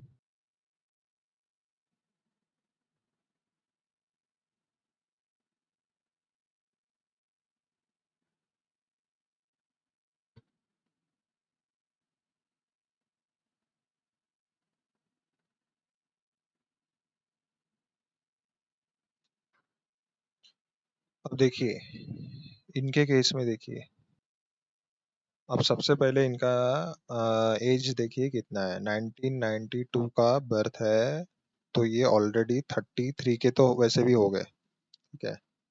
तो 33 की एज है, तो डिले तो इधर ही दिख रहा है, अब क्यों डिले है वो भी देख लीजिए। सेवेंथ लॉर्ड सबसे पहले देखिए, सबसे पहले सेवेंथ हाउस राहु केतु के एक्सिस में है, ठीक है। सेवेंथ हाउस में केतु है, सेवेंथ लॉर्ड एट्थ में है, और सेवेंथ हाउस खुद पाप कर्तरी में है। पाप कर्तरी क्योंकि सन को भी हम मैलेफिक लेते हैं, वैसे क्रूरी प्लेनेट है तो लेते हैं। मार्स उसके 12वें में है, उसके पिछले घर में, और उसके सेकंड में सन है, और इतने सारे सन मून विनस, विनस भी 8th हाउस में गया, जो मेल के चार्ट में वाइफ को रिप्रेजेंट करता है, स्पाउस को रिप्रेजेंट करता है, इन जनरल मैरिज का सिग्निफिकेटर है, वो भी 8th हाउस, तो विनस भी एफ्लिक्टेड, एफ्लिक्शन में एफ्लिक्टेड है। ऊपर से सेवेंथ लॉर्ड मर्क्यूरी भी जाके 8th हाउस में बैठा है, ऊपर से अमावस्या योग यानी सन और मून दोनों एक साथ आके बैठे हैं, है ना। और दूसरी चीज केतु सेवेंथ हाउस में, D9 में जब भी मैंने बताया मर्क्यूरी फर्स्ट हाउस में हो या फर्स्ट हाउस को देख भी रहा हो, तब भी चीजें थोड़ी बहुत चैलेंजिंग हो सकती है, और आप खुद देखिए लास्ट वीडियो में भी, लास्ट वीडियो यानी लास्ट एग्जांपल यानी पहले या 2-3 एग्जाम्पल में मैंने बताया था मर्क्यूरी का, उनके भी एज बहुत ज्यादा हो गई थी और मैरिज हुई नहीं थी। तो इन जनरल मर्क्यूरी का इन्फ्लुएंस थोड़ी बहुत चैलेंजेस दे सकता है मैरिज होने में। पहले तो मैरिज का प्रॉमिस है क्या वो देख लीजिए, 7 8 9 10, सॉरी, मेल का चार्ट है ना, तो विनस देखना है।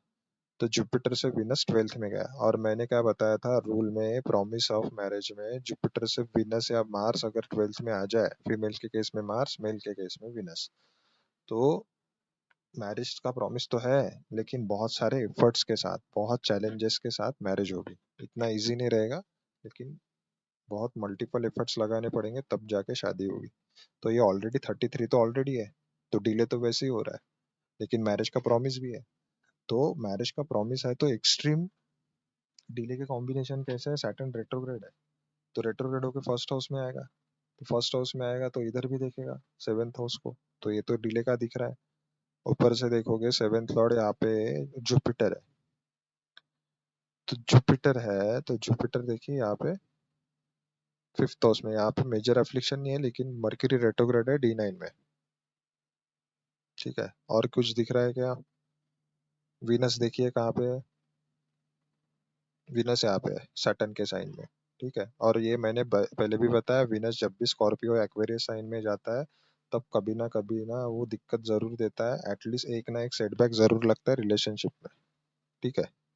कुछ ना कुछ सेटबैक दे ही देता है कहीं ना कहीं से, एक्वेरियस में हो या स्कॉर्पियो में, जिसका भी वीनस। ऊपर से देखिए इतने सारे प्लेनेट आपके 8th हाउस में, तो 8th हाउस ट्रांसफॉर्मेशन को दिखाता है, तो 8th हाउस में इतने सारे प्लेनेट आना, आ जाना भी अच्छे नहीं है, ऊपर से वीनस के साथ अगर आ जाए तो एक कंफ्यूजन और क्लैरिटी नहीं देते हैं, ठीक है। अपोजिट सेक्स के साथ क्लैरिटी आने में दिक्कत देता है, ड्यूअलिटी देता है, मर्क्यूरी मल्टीप्लिसिटी देता है। तो कभी कभी ना ये मल्टीप्लिसिटी यानी आपके दिमाग में ही ऐसी चीजें चल सकती है बहुत बार, कि आपको कंफ्यूज कर सकता है मैरिज से रिलेटेड, स्पाउस से रिलेटेड, चाहे अगर आप कोई किसी को देखने भी जाओ तो बहुत ज्यादा कंफ्यूज हो जाते होंगे, ठीक है। तो ड्यूअलिटी हमेशा रहेगी वहां पे, ठीक है, तो एक क्लैरिटी नहीं आ पाती और एक फाइनल डिसीजन पे नहीं आ पाते हो। तो सबसे पहले क्या करना है, सेवेंथ लॉर्ड एट्थ में है ना, तो आप एस्ट्रोलॉजी सीखिए, ठीक है। सेवेंथ लॉर्ड एट्थ में है तो इंश्योरेंस रिलेटेड नॉलेज लीजिए, शेयर मार्केट, स्टॉक मार्केट से रिलेटेड नॉलेज लीजिए, ठीक है। जितना ज्यादा ये चीजें पढ़ोगे, रिसर्च ओरिएंटेड बनोगे, कैंसर साइन हीलिंग का है, मदर की रिस्पेक्ट कीजिए, ठीक है। सन मून कंजंक्शन में, सन मून के साथ फादर और मदर दोनों अगर है तो दोनों की रिस्पेक्ट कीजिए, ठीक है। दोनों के ब्लेसिंग्स लीजिए, उससे आपकी चंद्र नाड़ी और सूर्य नाड़ी बैलेंस होगी। सेवेंथ लॉर्ड जब भी सन और मून के साथ कंजंक्शन में आता है तब आपको सबसे पहले आपकी चंद्र नाड़ी और सूर्य नाड़ी बैलेंस करनी है। जो कैसे कर सकते हो, डेली आपके मदर और फादर के ब्लेसिंग ले सकते हो, ठीक है। आपका इमोशनल और प्रैक्टिकल साइड बैलेंस करने के लिए डेली पेड़ पौधों को पानी दे सकते हो, ठीक है। सूर्य को अर्घ्य दे सकते हो। केतु खुद सेवेंथ हाउस में, केतु खुद ऑकल्ट रिसर्च एस्ट्रोलॉजी को रिप्रेजेंट करता है, वो ज्ञान लीजिए। जेमिनाई साइन है तो डिजिटल मार्केटिंग, ठीक है। आपके यंगर सिबलिंग है तो उनकी रिस्पेक्ट कीजिए, उनके साथ रिलेशन अच्छे मेंटेन कीजिए, ठीक है। और दूसरी चीज क्या है, अपने नेबर के साथ अच्छे रिलेशन मेंटेन कीजिए। और क्या दिख रहा है यहाँ पे, क्योंकि यहाँ से एक ये आपको मैरिज करने के लिए एक पहले कर्मा बैलेंस करना होगा, तभी जाके ये चीजें हील होगी। यहाँ से रिलेटेड कर्मा एग्जॉस्ट होंगे तभी जाके फिर बैलेंस होगा और तब जाके इवेंट एग्जीक्यूट होगा, है ना। नहीं तो ये केतु पहले हेडलेस डिसीजन लेता है, मिस्टेक्स करवाता है, इसीलिए आपने पहले मिस्टेक्स की होगी कुछ छोटी छोटी चीजों से रिलेटेड इनिशियल लाइफ में, तो इसीलिए कभी कभी इतना डिले हो सकता है। कभी कभी करियर में उतनी स्टेबिलिटी नहीं आ पाती क्योंकि सैटर्न रेट्रोग्रेड है ना करियर का सिग्निफिकेटर, तो मेहनत करनी पड़ती है एटलीस्ट उम्र के 36 की एज तक।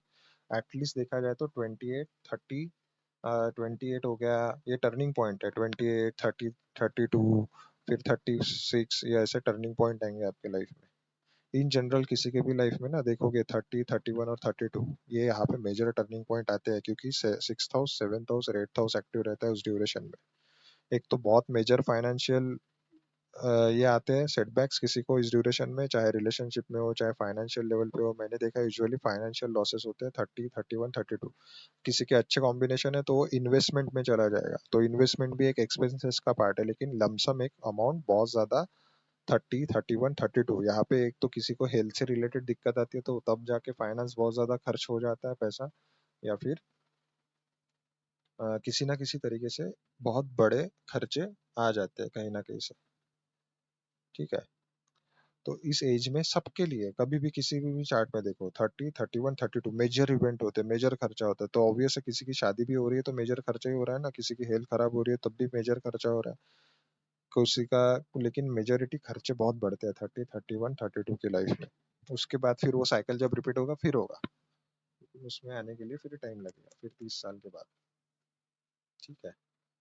तो अभी देखिए यहाँ पे सबसे पहले मैरिज को टाइम करते हैं। अभी 33 तो आप ऑलरेडी हो गए, डिले का कॉम्बिनेशन दिख रहा है इसलिए, क्योंकि इतने सारे प्लेनेट है।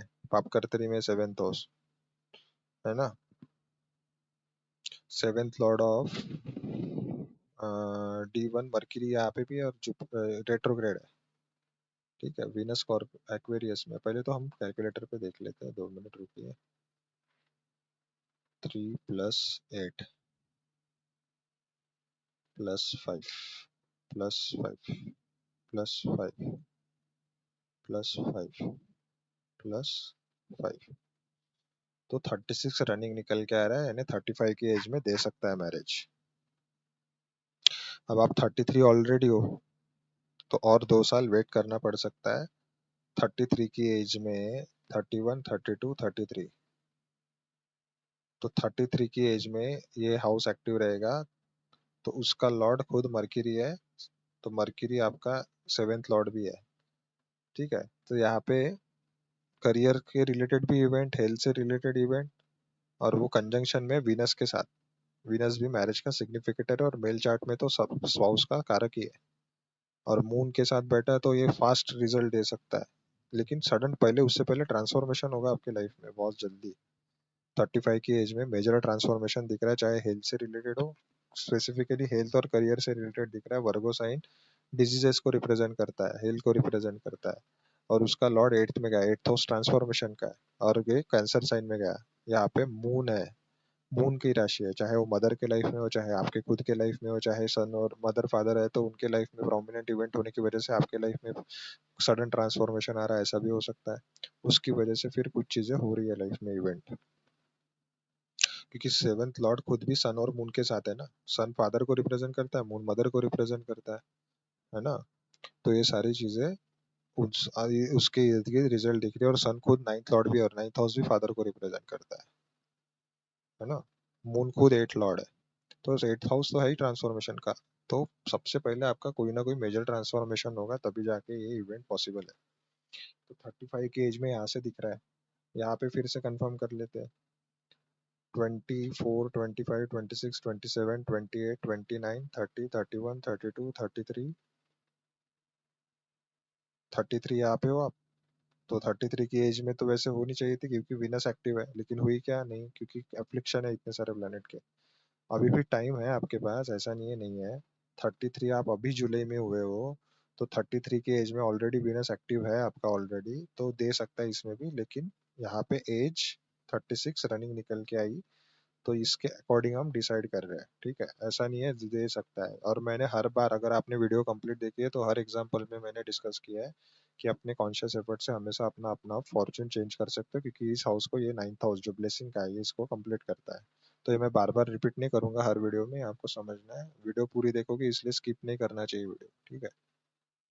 पूरी देखोगे तो सबको समझ में आएगा सही से। तो देखिए इसमें, हाँ कहा था मैं, 33 यहाँ पे था, 34, 35। अब 35 देखिए, यहाँ पे जुपिटर एक्टिव होगा, और लिब्रा साइन भी है, ऊपर से D9 का सेवेंथ लॉर्ड भी है, और एसेंडेंट लॉर्ड भी है D1 का। तो ये डबल कंफर्मेशन है, 35 की एज में आपकी शादी हो सकती है। और दशा में भी कंफर्मेशन देख लेते हैं, दशा में क्या है देखिए। वीनस की दशा ऑलरेडी चल रही है, और 2028 तक ही है, और 2028 से पहले पहले तो आपकी शादी हो ही जाएगी। और वीनस के लास्ट में केतु है, क्योंकि ये जरूरी नहीं है केतु दशा में मैरिज नहीं दे सकता है, दे सकता है। और मरकरी देखिए, मरकरी की दशा में आपकी मैरिज हो जानी चाहिए, कि 2 साल के बाद आप ऑलरेडी 32 हो जाओगे, अपना 35 हो जाओगे। तो 2027 में पॉसिबल है मरकरी की दशा में, क्योंकि सेवेंथ लॉर्ड खुद मरकरी है, और D9 का भी सेवन फर्स्ट D9 का फर्स्ट हाउस का लॉर्ड भी मैरिज देने के लिए, फर्स्ट हाउस के लॉर्ड की भी दशा मैरिज दे सकती है, ठीक है। तो मरकरी इधर भी है और इधर भी है, तो मरकरी की दशा में प्रोमिनेंट चांसेस है आपकी शादी हो जाएगी, ठीक है। तो ये आ गया कंफर्मेशन पे, तो 2027 में ज्यादा चांसेस है, तो ठीक है।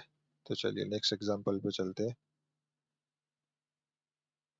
ये है कीर्ति वाजपेयी, है ना, का क्वेश्चन है। जहां बात चलती है फाइनल होते होते रुक जाती है, बहुत परेशान हूँ, ठीक है, 2 मिनट रुकिए। अब देखिए इनके चार्ट में क्या इशू है। अभी इनकी एज ऑलरेडी 30 है, ठीक है।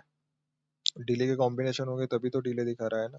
फीमेल के केस में पहले मैरिज का प्रॉमिस देखना है कि नहीं है, ठीक है। 7, 8, 9, 10, ये इनके केस में मैरिज का प्रॉमिस है। अब कैसे, अगर मार्स रेट्रोग्रेड नहीं होता ना, तो मैरिज का प्रॉमिस नहीं रहता था। अब मार्स रेट्रोग्रेड है, इसी की वजह से डिले भी दे रहा है। मेल के केस में विनस भी रेट्रोग्रेड है, तो डिले दे सकता है, और फीमेल के केस में मार्स रेट्रोग्रेड है, तो भी डिले दे सकता है, ठीक है। तो इनके केस में मार्स रेट्रोग्रेड है, तो ये वन ऑफ द सिग्नल है कि शादी डिले हो रही है।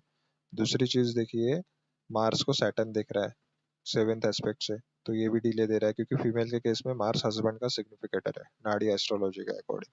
तो सैटर्न अगर मार्स को देखता है फीमेल के चार्ट में, तो भी ये डिले दे सकता है। दूसरी चीज, सैटर्न D9 में देखिए, विनस के साथ कंजंक्ट है, और विनस खुद मैरिज का सिग्निफिकेटर है, ठीक है। और ऊपर से सेवेंथ लॉर्ड का D1 का मर्क्यूरी, यहाँ पे उसको सैटर्न भी दिख रहा है, ठीक है। तो ये भी एक दूसरा कॉम्बिनेशन है। अभी देखिए इनके एज 30 हो गए, फीमेल के केस में 28 है, 28 अबव वैसे ही डिले कंसिडर किया जाता है, ये डिले की तरफ वैसे भी जा रहा है मैरिज, ठीक है। ये ऐसे कंफर्मेशन मिलते हैं ना, चार्ट देखने का फायदा है। आप अगर वीडियो पूरी देखते हो, आपको भी एक एक्सपीरियंस मिल जाएगा। अब इनके चार्ट में आप देखिए, सेवेंथ लॉर्ड मर्क्यूरी सैटर्न के साइन में, ऊपर से वो रेट्रोग्रेड भी है, ठीक है। सेवेंथ लॉर्ड भी रेट्रोग्रेड है, तो ये डबल कंफर्मेशन है डिले का। ऊपर से और क्या दिख रहा है, D9 में वैसे मून है, यहाँ पे मेजर कोई दिख नहीं रहा है ऐसा कुछ, लेकिन सेवेंथ लॉर्ड D9 का जो मर्क्यूरी है, उसको सैटर्न तो दिख रहा है, तो डबल कंफर्मेशन। इधर भी मर्क्यूरी है, इधर भी मर्क्यूरी है सेवेंथ लॉर्ड, तो इस दोनों को सैटर्न के इन्फ्लुएंस में है, तो इसीलिए डिले हो रहा है। और यहाँ पे भी मार्स सिक्स हाउस में गया एफ्लिक्शन, यहाँ पे भी सिक्स हाउस में गया एफ्लिक्शन, और पाप कर्तरी में है। इसीलिए ना आपकी शादी होते होते, जहां बात चलती है, आपका ही देखिए आंसर, क्या बोला आपने कि फाइनल होते होते रुक जाती है? वन ऑफ द कॉम्बिनेशन क्या है? पाप कर्तरी में सेवेंथ हाउस और मार्स सिक्स्थ हाउस में। सिक्स्थ हाउस ऑब्स्टेकल्स को दिखाता है, तो रुक रुक के चीजें होती है, होते होते चीजें बिगड़ जाती है। ये सिक्स्थ हाउस में जब भी फीमेल के केस में अगर मार्स हो, सेवेंथ लॉर्ड सिक्स्थ हाउस में हो, या फिर मेल के केस में विनस सिक्स्थ हाउस में हो, तो कुछ ना कुछ कॉम्प्लिकेशन आते हैं। अब जैसे लेते हैं मैरिज का, कैसे पॉसिबल? वैसे देखा जाए तो ट्रांजिट में मून एक्टिव था, सैजिटेरियस साइन, जुपिटर उससे सेवेंथ में, मून से सेवेंथ में ट्रांजिट कर रहा है, तो ये भी मैरिज को एक्टिवेट कर रहा है। अब देखिए, आपका एसेंडेंट एक्टिव होगा जून 2000, पाइसिस साइन सबके चार्ट में एक्टिव हो रहा है ना। मैंने क्या बोला था? जब भी फर्स्ट लॉर्ड या सेवेंथ लॉर्ड या सेवेंथ हाउस या फर्स्ट हाउस ट्रांजिट में जब भी एक्टिव करे सैटर्न जुपिटर दोनों मिलकर, तब भी मैरिज दे सकता है। और आपके केस में पदा ऑफ इलेवेंथ हाउस भी है। इलेवेंथ हाउस विश फुलफिलमेंट को दिखाता है, इस हाउस का पदा है इस हाउस में। तो आपके केस में पाइसिस साइन एक्टिव रहेगा, तो फर्स्ट हाउस एक्टिव हो गया, तो फर्स्ट हाउस भी एक्टिव हो गया, तब भी शादी दे सकते हैं। और इसका लॉर्ड देखिए नाइन्थ हाउस में है, तो ब्लेसिंग भाग्य भी सपोर्ट करेगा। लेकिन उससे पहले आपको ट्रांसफॉर्मेशन मिलना था, मिला भी होगा, ठीक है, लाइफ में, तभी जाके वो इवेंट दे सकता है। सेवेंथ लॉर्ड इलेवेंथ में, तो इलेवेंथ हाउस रिलेटेड पहले इवेंट होगा। अगर एल्डर सिबलिंग है तो उसके लाइफ में पहले कोई मेजर इवेंट होगा, तभी जाके आपके लाइफ में कोई चीजें प्रोमिनेंटली हो रही है। इलेवेंथ हाउस सोशल गैदरिंग का है, आपका सोशल सर्कल बढ़ सकता है, आपका स्टेटस बढ़ सकता है, आपको नेम फेम मिल सकता है सन कंजंक्ट होने की वजह से, आपको जॉब लग सकती है कैप्रिकॉन साइन होने की वजह से, शादी होने से पहले, ठीक है।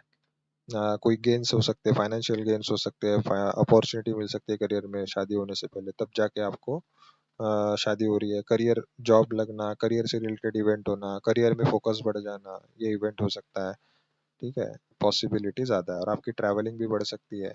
जून 2024 से करियर से रिलेटेड भी, 24 बोल रहा हूँ, जून 2025 से टेंथ हाउस भी इन्फ्लुएंस है आपका, तो करियर से रिलेटेड इवेंट, ट्रैवलिंग होना, ये सारी चीज़ें प्रोमिनेंटली हो सकती है ना। करियर में चेंज वगैरह पॉसिबल है, या करियर में जॉब लगना भी पॉसिबल है, या आपको जॉब मिल सकती है, नई जॉब अगर देख रहे होंगे तो। शादी होने के चांसेस ज्यादा है 2026 से लेके 2027 के बीच। अब कब होगी? जून से लेके जून 2027 तक, अगले साल के जून से लेके 2027 के जून तक पॉसिबल है शादी की। होगा ये ट्रांजिट से पता चल रहा है। अब यहाँ पे देखते हैं, आपकी एज 30 है, कैलकुलेटर में कैलकुलेट करते हैं, एक रफ आइडिया मिल जाएगा। 6 + 8 + 5 + 5 + 5 33 दिखा रहा है। ऐसा नहीं है लेकिन 33 में होगी, लेकिन देख लेते हैं, क्योंकि मेजर एफ्लिक्शन है, पाप कर्तरी में है, तो कुछ कुछ चीजें ना डिले करवा सकती है, लेकिन ऐसा नहीं है। ऑलरेडी आप 30 के हो, तो 3 साल तो लगने नहीं चाहिए। जैसे मैंने बताया हर वीडियो में कि कॉन्शियस एफर्ट्स लेके बहुत सारी चीजें आप बैलेंस कर सकते हो, ठीक है। बहुत सारी चीजें आप अपने कर्मास बैलेंस कर सकते हो, अगर आपका थॉट प्रोसेस सही है तो। थर्ड हाउस फ्री विल का है, नाइन्थ हाउस उसको फुलफिल करता है, तो अपने ब्लेसिंग आपके थर्ड हाउस से एक्टिव होते हैं। थर्ड हाउस सेल्फ एफर्ट का है, अपने सेल्फ एफर्ट से आपका खुद का थॉट प्रोसेस जब बैलेंस करोगे, तो सारी चीजें बैलेंस हो जाएगी। जैसे आपका ऑलरेडी फर्स्ट हाउस इन्फ्लुएंस रहेगा, फर्स्ट हाउस अभी ट्रांजिट में, अगले साल आप ऑलरेडी 31 के हो जाओगे, ठीक है। तो 31 के जब हो जाओगे, तो यहाँ पे डबल कंफर्मेशन मिल गया है। इस रूल पे हम डिपेंड नहीं कर सकते, एक रूल है ये सिर्फ, ठीक है। ये कंफर्मेशन नहीं दे सकता, एक रफ आइडिया दे सकता है। अब देखिए यहाँ पे 30 यहाँ पे आ गया, तो 31 की एज में, रनिंग एज में, तो ये हाउस एक्टिवेट है, लेकिन वर्गो साइन है। वर्गो साइन ऑब्स्टेकल को रिप्रेजेंट करता है, उसका लॉर्ड मर्क्यूरी सन के साथ, इसमें मांडी गुली का भी है, तो इसलिए आपके रुक रुक के काम हो रहे हैं, एकदम से बात बनते बनते बिगड़ जाती है। लेकिन उसके बाद देखोगे 32, सॉरी 31 जब हो जाएगा, तब राहु एक्टिव रहेगा। राहु आपका 12th लॉर्ड है, दे सकता है, लेकिन यहाँ पे राहु कभी ना कभी गड़बड़ कर सकता है, ठीक है। तो एकदम से चीजें, है ना। तो ये हो गया 31, 32, फिर जाके 33 की एज में आपका जुपिटर और विनस, जुपिटर भी पराशरी के अकॉर्डिंग आपका हस्बैंड को सिग्निफाई करता है, और विनस खुद मैरिज का सिग्निफिकेटर है, और इसी एज में ज्यादा चांसेस है, और इधर ही दिख रहा था ये ट्रांजिट में भी, जैसे 33 के 30, सॉरी 32 की एज में ज्यादा चांसेस है हो सकती है। यानी आप 30 हो ना तो 2 साल और वेट करना पड़ सकता है। ऐसा जरूरी नहीं कि अभी नहीं होगी, क्योंकि पाइसिस साइन एक्टिव रहेगा तो अभी भी पॉसिबल है। ऐसा नहीं है पॉसिबल नहीं है क्योंकि उसका डिस्पोजिटर खुद वीनस के साथ बैठा है, तो वो भी मैरिज दे सकता है। अब इसको कंफर्मेशन के लिए इधर आते हैं। 24, 25, 26, 27, 28, 29, 30। 30 में जुपिटर एक्टिव था। आप ऑलरेडी 30 हो, तो ऑलरेडी एक्टिव है। जुपिटर आपके केस में एसेंडेंट लॉर्ड भी है। ठीक है, लेकिन ये इतना, जैसे अगर D9 में ना फीमेल के केस में 12th हाउस में जुपिटर आता है, ये भी बहुत ज्यादा दिक्कत देता है मैरिज होने में यानी मैरिज का प्रॉमिस तो है आपके चार्ट में, लेकिन रेट्रोग्रेड होने की वजह से सारी चीजें डिले हो रही है। आप करते मैरिज तो होगी आपकी, लेकिन बहुत एफर्ट्स के साथ, इसलिए आपके काम बनते बनते रुक रहे हैं, है ना। तो इसलिए काम बनने से पहले सारी चीजें ऑब्स्टेकल फेस कर रहे हो। उसके बाद 31 में फर्स्ट हाउस एक्टिव हो रहा है, देखिए D9 का फर्स्ट हाउस। यानी 31 की एज प्रोमिनेंट है और 32 की एज प्रोमिनेंट है, यानी 31 से लेके 33 के विंडो में आपकी कभी भी शादी हो सकती है। प्रोमिनेंट एज क्या है, 31 और 32। देखिए 30, यहाँ पे रनिंग एज क्या निकल के आया, 34। तो 33 की एज में एग्जैक्ट मैरिज मिल सकती है आपको। तो इसका रीजन क्या है, 33 भी क्यों मिल सकता है, यहाँ पे गलत नहीं मिलता है कभी भी, जो मिलता है ना एक्यूरेट से, मैक्सिमम टाइम एक्यूरेट भी मिलता है। जैसे 31, 32, 33, 34। ठीक है, वर्किरी भी एक्टिवेट हो रहा है, जो सेवेंथ लॉर्ड का भी लॉर्ड है, सेवेंथ लॉर्ड भी है D1 में। और D9 में भी सेवेंथ लॉर्ड है, वो भी एक्टिव हो रहा है, और ऊपर से वीनस भी एक्टिव हो रहा है जो मैरिज का सिग्निफिकेटर है। तो 33 या 34 में भी मैरिज दे सकते हैं, यानी कंजिक्यूटिव एजेस है मैरिज के लिए। तो 30, अभी 30 की एज में भी पॉसिबल थी, लेकिन अभी तो हुई नहीं आपकी, लेकिन अगले साल 31 हो जाओगे। तो 31 एक एज है। फिर 32, इसका डिस्पोजिटर सैटर्न क्योंकि विनस के साथ कंजंक्ट है इसीलिए, और इसको भी देख रहा है मर्क्यूरी को जो सेवेंथ लॉर्ड है इसीलिए। 31 और 32 आप प्रोमिनेंट कंसिडर करके चलिए। उसमें दशा में भी कंफर्म कर लेते हैं। मून की दशा है, और मून की दशा के लिए आपको कोई ज्यादा रूल लगाने नहीं है, मून की दशा इटसेल्फ मैरिज दे सकती है। ठीक है, क्योंकि वो सबसे फास्ट मूविंग प्लेनेट है, मेजर इवेंट इसी दशा में होते हैं लोगों के। ठीक है, शादी हो गया, घर हो गया, सारी चीजें मून की दशा में मैक्सिमम लोगों की होती है। ठीक है, मैक्सिमम इवेंट होते हैं, फास्ट इवेंट होते हैं मून की दशा में। अब मून की दशा में अंतर किसका चल रहा है, जुपिटर। जुपिटर भी फीमेल के केस में बहुत जरूरी है दशा में आने के लिए, जो खुद एसेंडेंट लॉर्ड है, खुद विनस के साथ बैठा है। ये डबल कंफर्मेशन मिल गया। ठीक है, तो जुपिटर की दशा में शादी हो सकती है आपकी। बहुत ज्यादा चांसेस है जुपिटर की अंतर दशा में शादी हो जाएगी, यानी 2028 से पहले पहले शादी हो जाएगी, खास करके 2027 में ज्यादा चांसेस है ना। उसमें भी फाइन ट्यून करना है, उसमें भी जाओ। जो सेवेंथ लॉर्ड है वो मर्क्यूरी। ठीक है, सेवेंथ लॉर्ड की दशा में शादी हो जाएगी आपकी, यानी सेवेंथ लॉर्ड के प्रत्यंतर में 2027 में आपकी शादी होने के ज्यादा चांसेस है, क्योंकि सेवेंथ लॉर्ड D1 में भी मर्क्यूरी है, इसे D9 में भी मर्क्यूरी है। तो चलिए, ठीक है।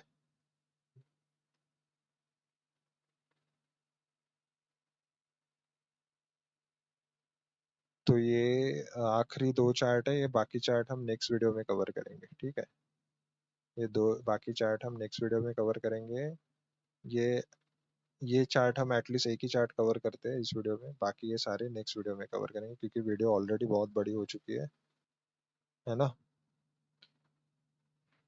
तो ये रितु जी का चार्ट है, इनका सेकंड मैरिज अच्छी होगी, यानी आपकी फर्स्ट मैरिज हो गई थी क्या, ये पहले कंफर्म करिए। ठीक है, फिर भी देख लेते हैं, 2 मिनट रुकिए। 2 मिनट।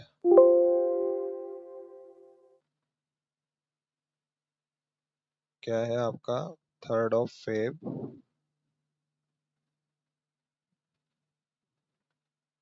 2002,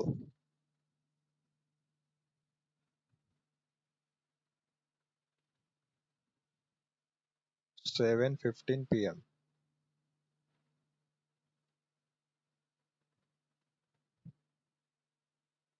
ठीक है,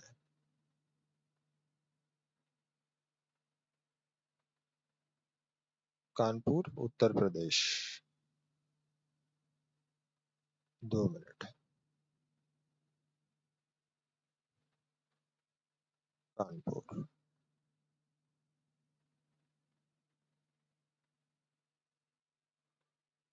ठीक है। अब इनके केस में इतने कैसे पॉसिबल हो पाया, पहले वो देखिए कैसे पॉसिबल था अर्ली मैरिज।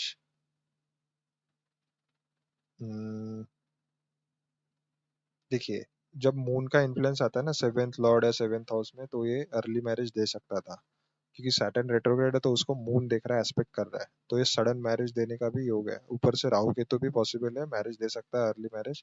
जब जुपिटर के साथ राहु है, जुपिटर भी पराशरी के अकॉर्डिंग मैरिज फीमेल के केस में हस्बैंड का सिग्निफिकेटर है। ऊपर से उसके ट्राइन में है ना, ऊपर से उसके ट्राइन में मून आता है। ठीक है, ये कंफर्मेशन है। सेवेंथ लॉर्ड रेट्रोग्रेड है, लेकिन डिले के कॉम्बिनेशन थे। मार्स भी एट्थ हाउस में, ये ब्रेक को दिखाता है, डाइवोर्स को दिखाता है। वीनस सिक्स्थ हाउस में, ये दिग्बल अपना लूज कर रहा है, मरण कारक स्थान में है वीनस यहाँ पे। ऊपर से मर्क्यूरी के साथ कंजंक्शन में है, और सन है, ये तो ईगो क्लैशेस भी दे सकता है। ऊपर से क्या होता है ना, जब भी सैटर्न लॉर्ड बनता है सेवेंथ हाउस का, कितना भी कुछ करो कि सामने वाले से क्रेडिट नहीं मिलता है। ठीक है, ह्यूमिलिएशन अलग से फेस करना पड़ता है मैरिज। तो आपका अगर सीरियसली फर्स्ट मैरिज हुआ था तो आपने ये सारी चीजें फेस की होगी। सेकेंडली सैटर्न फर्स्ट हाउस में है, तो ये थोड़ा ओवर प्रैक्टिकलिटी की तरफ लेके जाता है। अगर अर्ली मैरिज भी होती है तो ये डिससेटिस्फेक्शन क्रिएट करता है, इतना जल्दी इतना इजी नहीं रहता सारी चीजें बैलेंस करना। ठीक है, इन जनरली डिले करोगे शादी तभी बेहतर रहेगा। सेवेंथ लॉर्ड स्कॉर्पियो, देखिए सेवेंथ हाउस में किसका भी स्कॉर्पियो साइन है, या सेवेंथ लॉर्ड स्कॉर्पियो में या वीनस स्कॉर्पियो में, तो ये कभी ना कभी एक ना एक सेटबैक जरूर देता है। ऊपर से जो मार्स हस्बैंड का सिग्निफिकेटर है, दोनों D1 में भी एट्थ हाउस में, D9 में भी एट्थ हाउस में है। ठीक है, जुपिटर रेट्रोग्रेड है, सैटर्न रेट्रोग्रेड है जो खुद सेवेंथ लॉर्ड है, सेवेंथ लॉर्ड भी रेट्रोग्रेड है, वीनस सिक्स्थ हाउस में है। ऊपर से ये सिक्स्थ हाउस सेपरेशन को दिखाता है, क्योंकि सेवेंथ से ट्वेल्थ आता है ना, हर हाउस से ट्वेल्थ हाउस उसका लॉस है। तो सेवेंथ हाउस रिलेशनशिप और मैरिज है, तो सिक्स्थ हाउस उससे ट्वेल्थ आता है, तो ये लॉस ऑफ मैरिज और रिलेशनशिप को दिखाता है। इसीलिए अगर आपकी फर्स्ट मैरिज हुई थी तो ये वन ऑफ द कॉम्बिनेशन है, इसकी वजह से खराब हुआ होगा। और सैटर्न देखिए सेवेंथ लॉर्ड भी रेट्रोग्रेड है, तो ये पेंडिंग कर्मास को दिखाता है। बहुत ज्यादा पेंडिंग कर्मास रहते हैं, कभी ना कभी ये दिक्कत देती है चीजें सेवेंथ हाउस रिलेटेड, यानी मैक्सिमम केसेस में पास्ट लाइफ पार्टनर यानी ऐसे कार्मिक कनेक्शन ज्यादा रहते हैं लाइफ में, इसकी वजह से। ऊपर से मार्स जो हस्बैंड का सिग्निफिकेटर है, वो भी एट्थ हाउस में पाइसिस साइन में गया। ठीक है, पाइसिस साइन लेट गो का है, एट्थ हाउस सेपरेशन और ब्रेकेज को दिखाता है। ठीक है, तो ये भी एक प्रॉब्लम है ना। जुपिटर राहु केतु के एक्सिस में है। और क्या मिल रहा है यहाँ पे, स्कॉर्पियो साइन आ गया D9 के सेवेंथ हाउस में। स्कॉर्पियो साइन और एक्वेरियस साइन इसलिए मैलिफिक है क्योंकि उसके दो लॉर्डशिप है, दोनों मैलिफिक प्लेनेट है। स्कॉर्पियो का मार्स और केतु दोनों मैलिफिक प्लेनेट है, एक्वेरियस का सैटर्न और राहु दोनों मैलिफिक प्लेनेट है। इसलिए ये थोड़ी बहुत चैलेंजेस देते हैं अगर सेवेंथ हाउस में आ जाए या सेवेंथ लॉर्ड इन राशियों में जाए तो, या विनस जो सिग्निफिकेटर है मैरिज का वो अगर जाए तो थोड़े चैलेंजेस देता है। जो लियो साइन में अगर किसी का विनस है ना, तो ईगो क्लैशेस देता है रिलेशनशिप, थोड़े ईगो क्लैशेस देता है, ईगोइस्टिक रह सकता है पार्टनर। ठीक है, रिलेशनशिप में ईगो की वजह से बहुत सारी चीजें दिक्कतें फेस कर सकता है इंसान, है ना। ईगो क्लैशेस एक प्रोमिनेंट प्रॉब्लम हो सकता है मैरिज में। Conflict, unnecessary conflict, difference of opinion. Leo sign, Leo ascendant already हो तो लियो एसेंडेंट वाले तो ऑलरेडी नेचुरल गिवर होते हैं, रिलेशनशिप में जितना देते हैं उतना मिल नहीं पाता रिटर्न में। इन्हें ऐसा लगता है कभी कभी हम खुद ही काम कर रहे हैं रिलेशनशिप में, यानी खुद को ही ज्यादा सर्व करना पड़ रहा है। मैरिज एक ऐसा लगता है कि गुलामी है, यानी कभी ना कभी सैटर्न जब देखिए एस्पेक्ट भी है टेंथ एस्पेक्ट, तो जब भी सैटर्न का इन्फ्लुएंस है ना सेवेंथ हाउस में, तो आपको बहुत ज्यादा सर्व करना है इस लाइफ में, पार्टनर को आपको सर्व करना है, उसकी सेवा करनी है। सेल्फलेस सर्विस को रिप्रेजेंट करता है सैटर्न, तो सेल्फलेसली होके आपको आपके पार्टनर की सेवा करनी है। तो ये सैटर्न दिखाता है यहाँ पे, तो इसीलिए कभी कभी ना ये कार्मिक कनेक्शन को भी दिखाता है, क्योंकि पास्ट लाइफ में आपने पहले ऐसी चीजें की थी तो आपके साथ ये पहले अभी हुई हो रही है, तो ये चीजें भी दिखाता है। आप ऑलरेडी कितने साल के हो अभी, 23rd ही हो, 23 साल के ही हो अभी तो। ठीक है, आप कानपुर से हो तो हर स्टेट से अगर अलग अलग एज हो सकती है डिले की, लेकिन एक प्रोमिनेंट एज अगर देखोगे, जैसे मार्स आपका एक्टिव रहेगा अभी, मार्स भी फीमेल के केस में सबसे ज्यादा इंपॉर्टेंट है, लेकिन एट्थ हाउस भी इन्फ्लुएंस है। तो हो सकता है आपका एस्ट्रोलॉजी ऑकल्ट में बहुत ज्यादा इंटरेस्ट बढ़े इस ड्यूरेशन में। ठीक है, जुपिटर जब आप यहाँ पे जाए 12th हाउस में ट्रांजिट करे, योगा, मेडिटेशन, प्राणायाम या स्पिरिचुअल प्रैक्टिसेस फॉलो करना, साधना करना, स्पिरिचुअल साधना करना, ये सारी चीजों में इंटरेस्ट बढ़ सकता है आपका। ठीक है, कि एक डेढ़ साल में आप बहुत ज्यादा इंटरेस्टेड फील कर सकते हो, और वही आपके लिए बेहतर रहेगा, और उसी की वजह से ट्रांसफॉर्मेशन आएगा, और वो ट्रांसफॉर्मेशन आने की वजह से आपका करियर भी सही होगा, क्योंकि 7th और 10th हाउस में तो पहले करियर का इवेंट होगा, तब जाके मैरिज का इवेंट होगा। ठीक है, और यहाँ पे रेट्रोग्रेड भी है, तो 9th हाउस का भी इवेंट होगा। तो 9th हाउस क्या है, फादर का है, हायर नॉलेज का है, विजडम का है, गुरु का है। तो गुरु मिल सकता है, अगर कोई गुरु नहीं मिला है तो ऐसा गुरु मिल जाए, चाहे वो आपको उसका जो भी एडवाइस है वो फॉलो करने की वजह से आपको लाइफ में एक डायरेक्शन मिल रहा है, और वो डायरेक्शन मिलने की वजह से आपका 7th हाउस हील हो रहा है, और उसकी वजह से आपकी मैरिज, जो भी कार्मिक कॉम्बिनेशन है वो धीरे धीरे हील हो जाएंगे, उससे रिलेटेड कर्मा एग्जॉस्ट हो जाएंगे, और आपकी मैरिज में इजी हो जाएगा। ठीक है, बहुत सारी चीजें देखनी पड़ती है, लेकिन ये कॉम्बिनेशन क्या है, जैसे पाप करतेरी तो नहीं बोलेंगे यहाँ पे, सेमी पाप करतेरी बोल सकते हैं, क्योंकि सन मैलेफिक प्लैनेट कंप्लीटली हम कंसिडर नहीं करते। वीनस और मर्क्यूरी का कॉम्बिनेशन आ गया तो ओवर एनालिटिकल बिहेवियर देता है रिलेशनशिप में, थोड़ी चीजें ओवर एनालाइज करता है इंसान, ओवर कैलकुलेटिव हो जाता है, बहुत ज्यादा ओवर ऑब्जर्व करने लगता है चीजों को। तो कभी कभी परफेक्शन चाहता है, जो कि पॉसिबल नहीं है। मैरिज में हमेशा, रिलेशनशिप में कुछ ना कुछ चीजें इम्परफेक्ट रहेगी ही रहेगी। ठीक है, जो कि आपको एक्सेप्ट करके चलना है। एक्सेप्टेंस की जरूरत है यहाँ पे, एक्सेप्टेंस नहीं है तो चीजें खराब होगी, और एक्सेप्टेंस नहीं है, हाँ एक्सेप्टेंस है तो चीजें अच्छी होगी।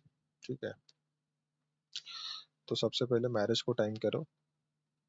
आपका एज है अभी 23rd। इन जनरल डिले के कॉम्बिनेशन है, फर्स्ट मैरिज भी अगर हुआ होगा तो रीजन बहुत सारे मिल रहे हैं यहाँ पे ब्रेक होने के। ठीक है, +8 +5, 23rd के थे आप, अभी ऑलरेडी हो, तो यहाँ पे अच्छा नहीं, जरूरी नहीं है मैरिज दे सकता है यहाँ पे, 23rd की एज में रिलेशनशिप भी दे सकता है, या प्रोमिनेंट आपका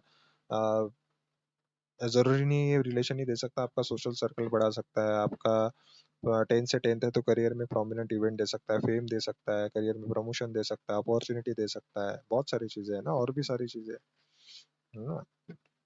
9th लॉर्ड है मार्स, तो ऑब्वियस है यहाँ पे गुरु मिल सकता है, कोई प्रॉपर विजडम मिल सकता है यहाँ पे, करियर, एस्ट्रोलॉजी में इंटरेस्ट बढ़ सकता है, एस्ट्रोलॉजी से रिलेटेड स्टडी कर सकते हो यहाँ पे, या फिर ऑनलाइन किसी के पास पढ़ सकते हो आप एस्ट्रोलॉजी वगैरह, ये सारी चीजें दिख रहा है ना। 23rd की एज में, 23rd की एज में ये हाउस एक्टिवेट, तो 24, ये हाउस 12th हाउस, तो ऑब्वियस है जब आप 23 हुए हैं, ऑलरेडी 23 हो, तो 12वें घर से रिलेटेड सारी चीजें हो रही होगी आपके साथ, और ऊपर से उसका dispositor third house new beginning को रिप्रेजेंट करता है, और पदा ऑफ A7 और उपपदा लगना भी है, तो रिलेशनशिप, मैरिज वगैरह इससे रिलेटेड प्रोमिनेंट इवेंट, या फिर 12th हाउस फॉरेन को रिप्रेजेंट करता है, मेडिटेशन को रिप्रेजेंट करता है, हो सकता है इस ड्यूरेशन में आप मेडिटेशन करो, प्राणायाम करो, ये सारी चीजें आप फॉलो कर सकते हो, करना भी चाहिए। ठीक है, इसमें फिर से +5 ऐड कीजिए, 28 की एज में भी शादी दे सकता है, और 28 एज अच्छी रहेगी कंपेयर टू इन एजेस में। तो 28 की एज में आपका 7th लॉर्ड जो D9 का है, उस प्लेनेट जो मार्स है उसकी मैच्योरिटी एज भी है ना, तो तब करना बहुत ज्यादा अच्छा भी रहेगा आपके लिए। और तुरंत से तुरंत अगर देखोगे, फिर उसमें आपको ये रूल नहीं अप्लाई करना है, ठीक है, ये मेथड नहीं करना है, इसमें फिर इधर आना है। ठीक है, इधर आओगे तो 24, आप तो ऑलरेडी उससे पहले हो ना, तो उससे पहले 22 साल, 23 साल, 22 साल की उम्र में अगर शादी हुई थी आपकी, तो यहाँ पे 22 साल की एज में आपका एक्टिव था D9 का फर्स्ट हाउस, तब भी शादी दे सकता था। फिर 23, 24, 25 की एज में भी वीनस एक्टिव है, तो वीनस भी मैरिज का सिग्निफिकेटर है, और ये शादी दे सकता है।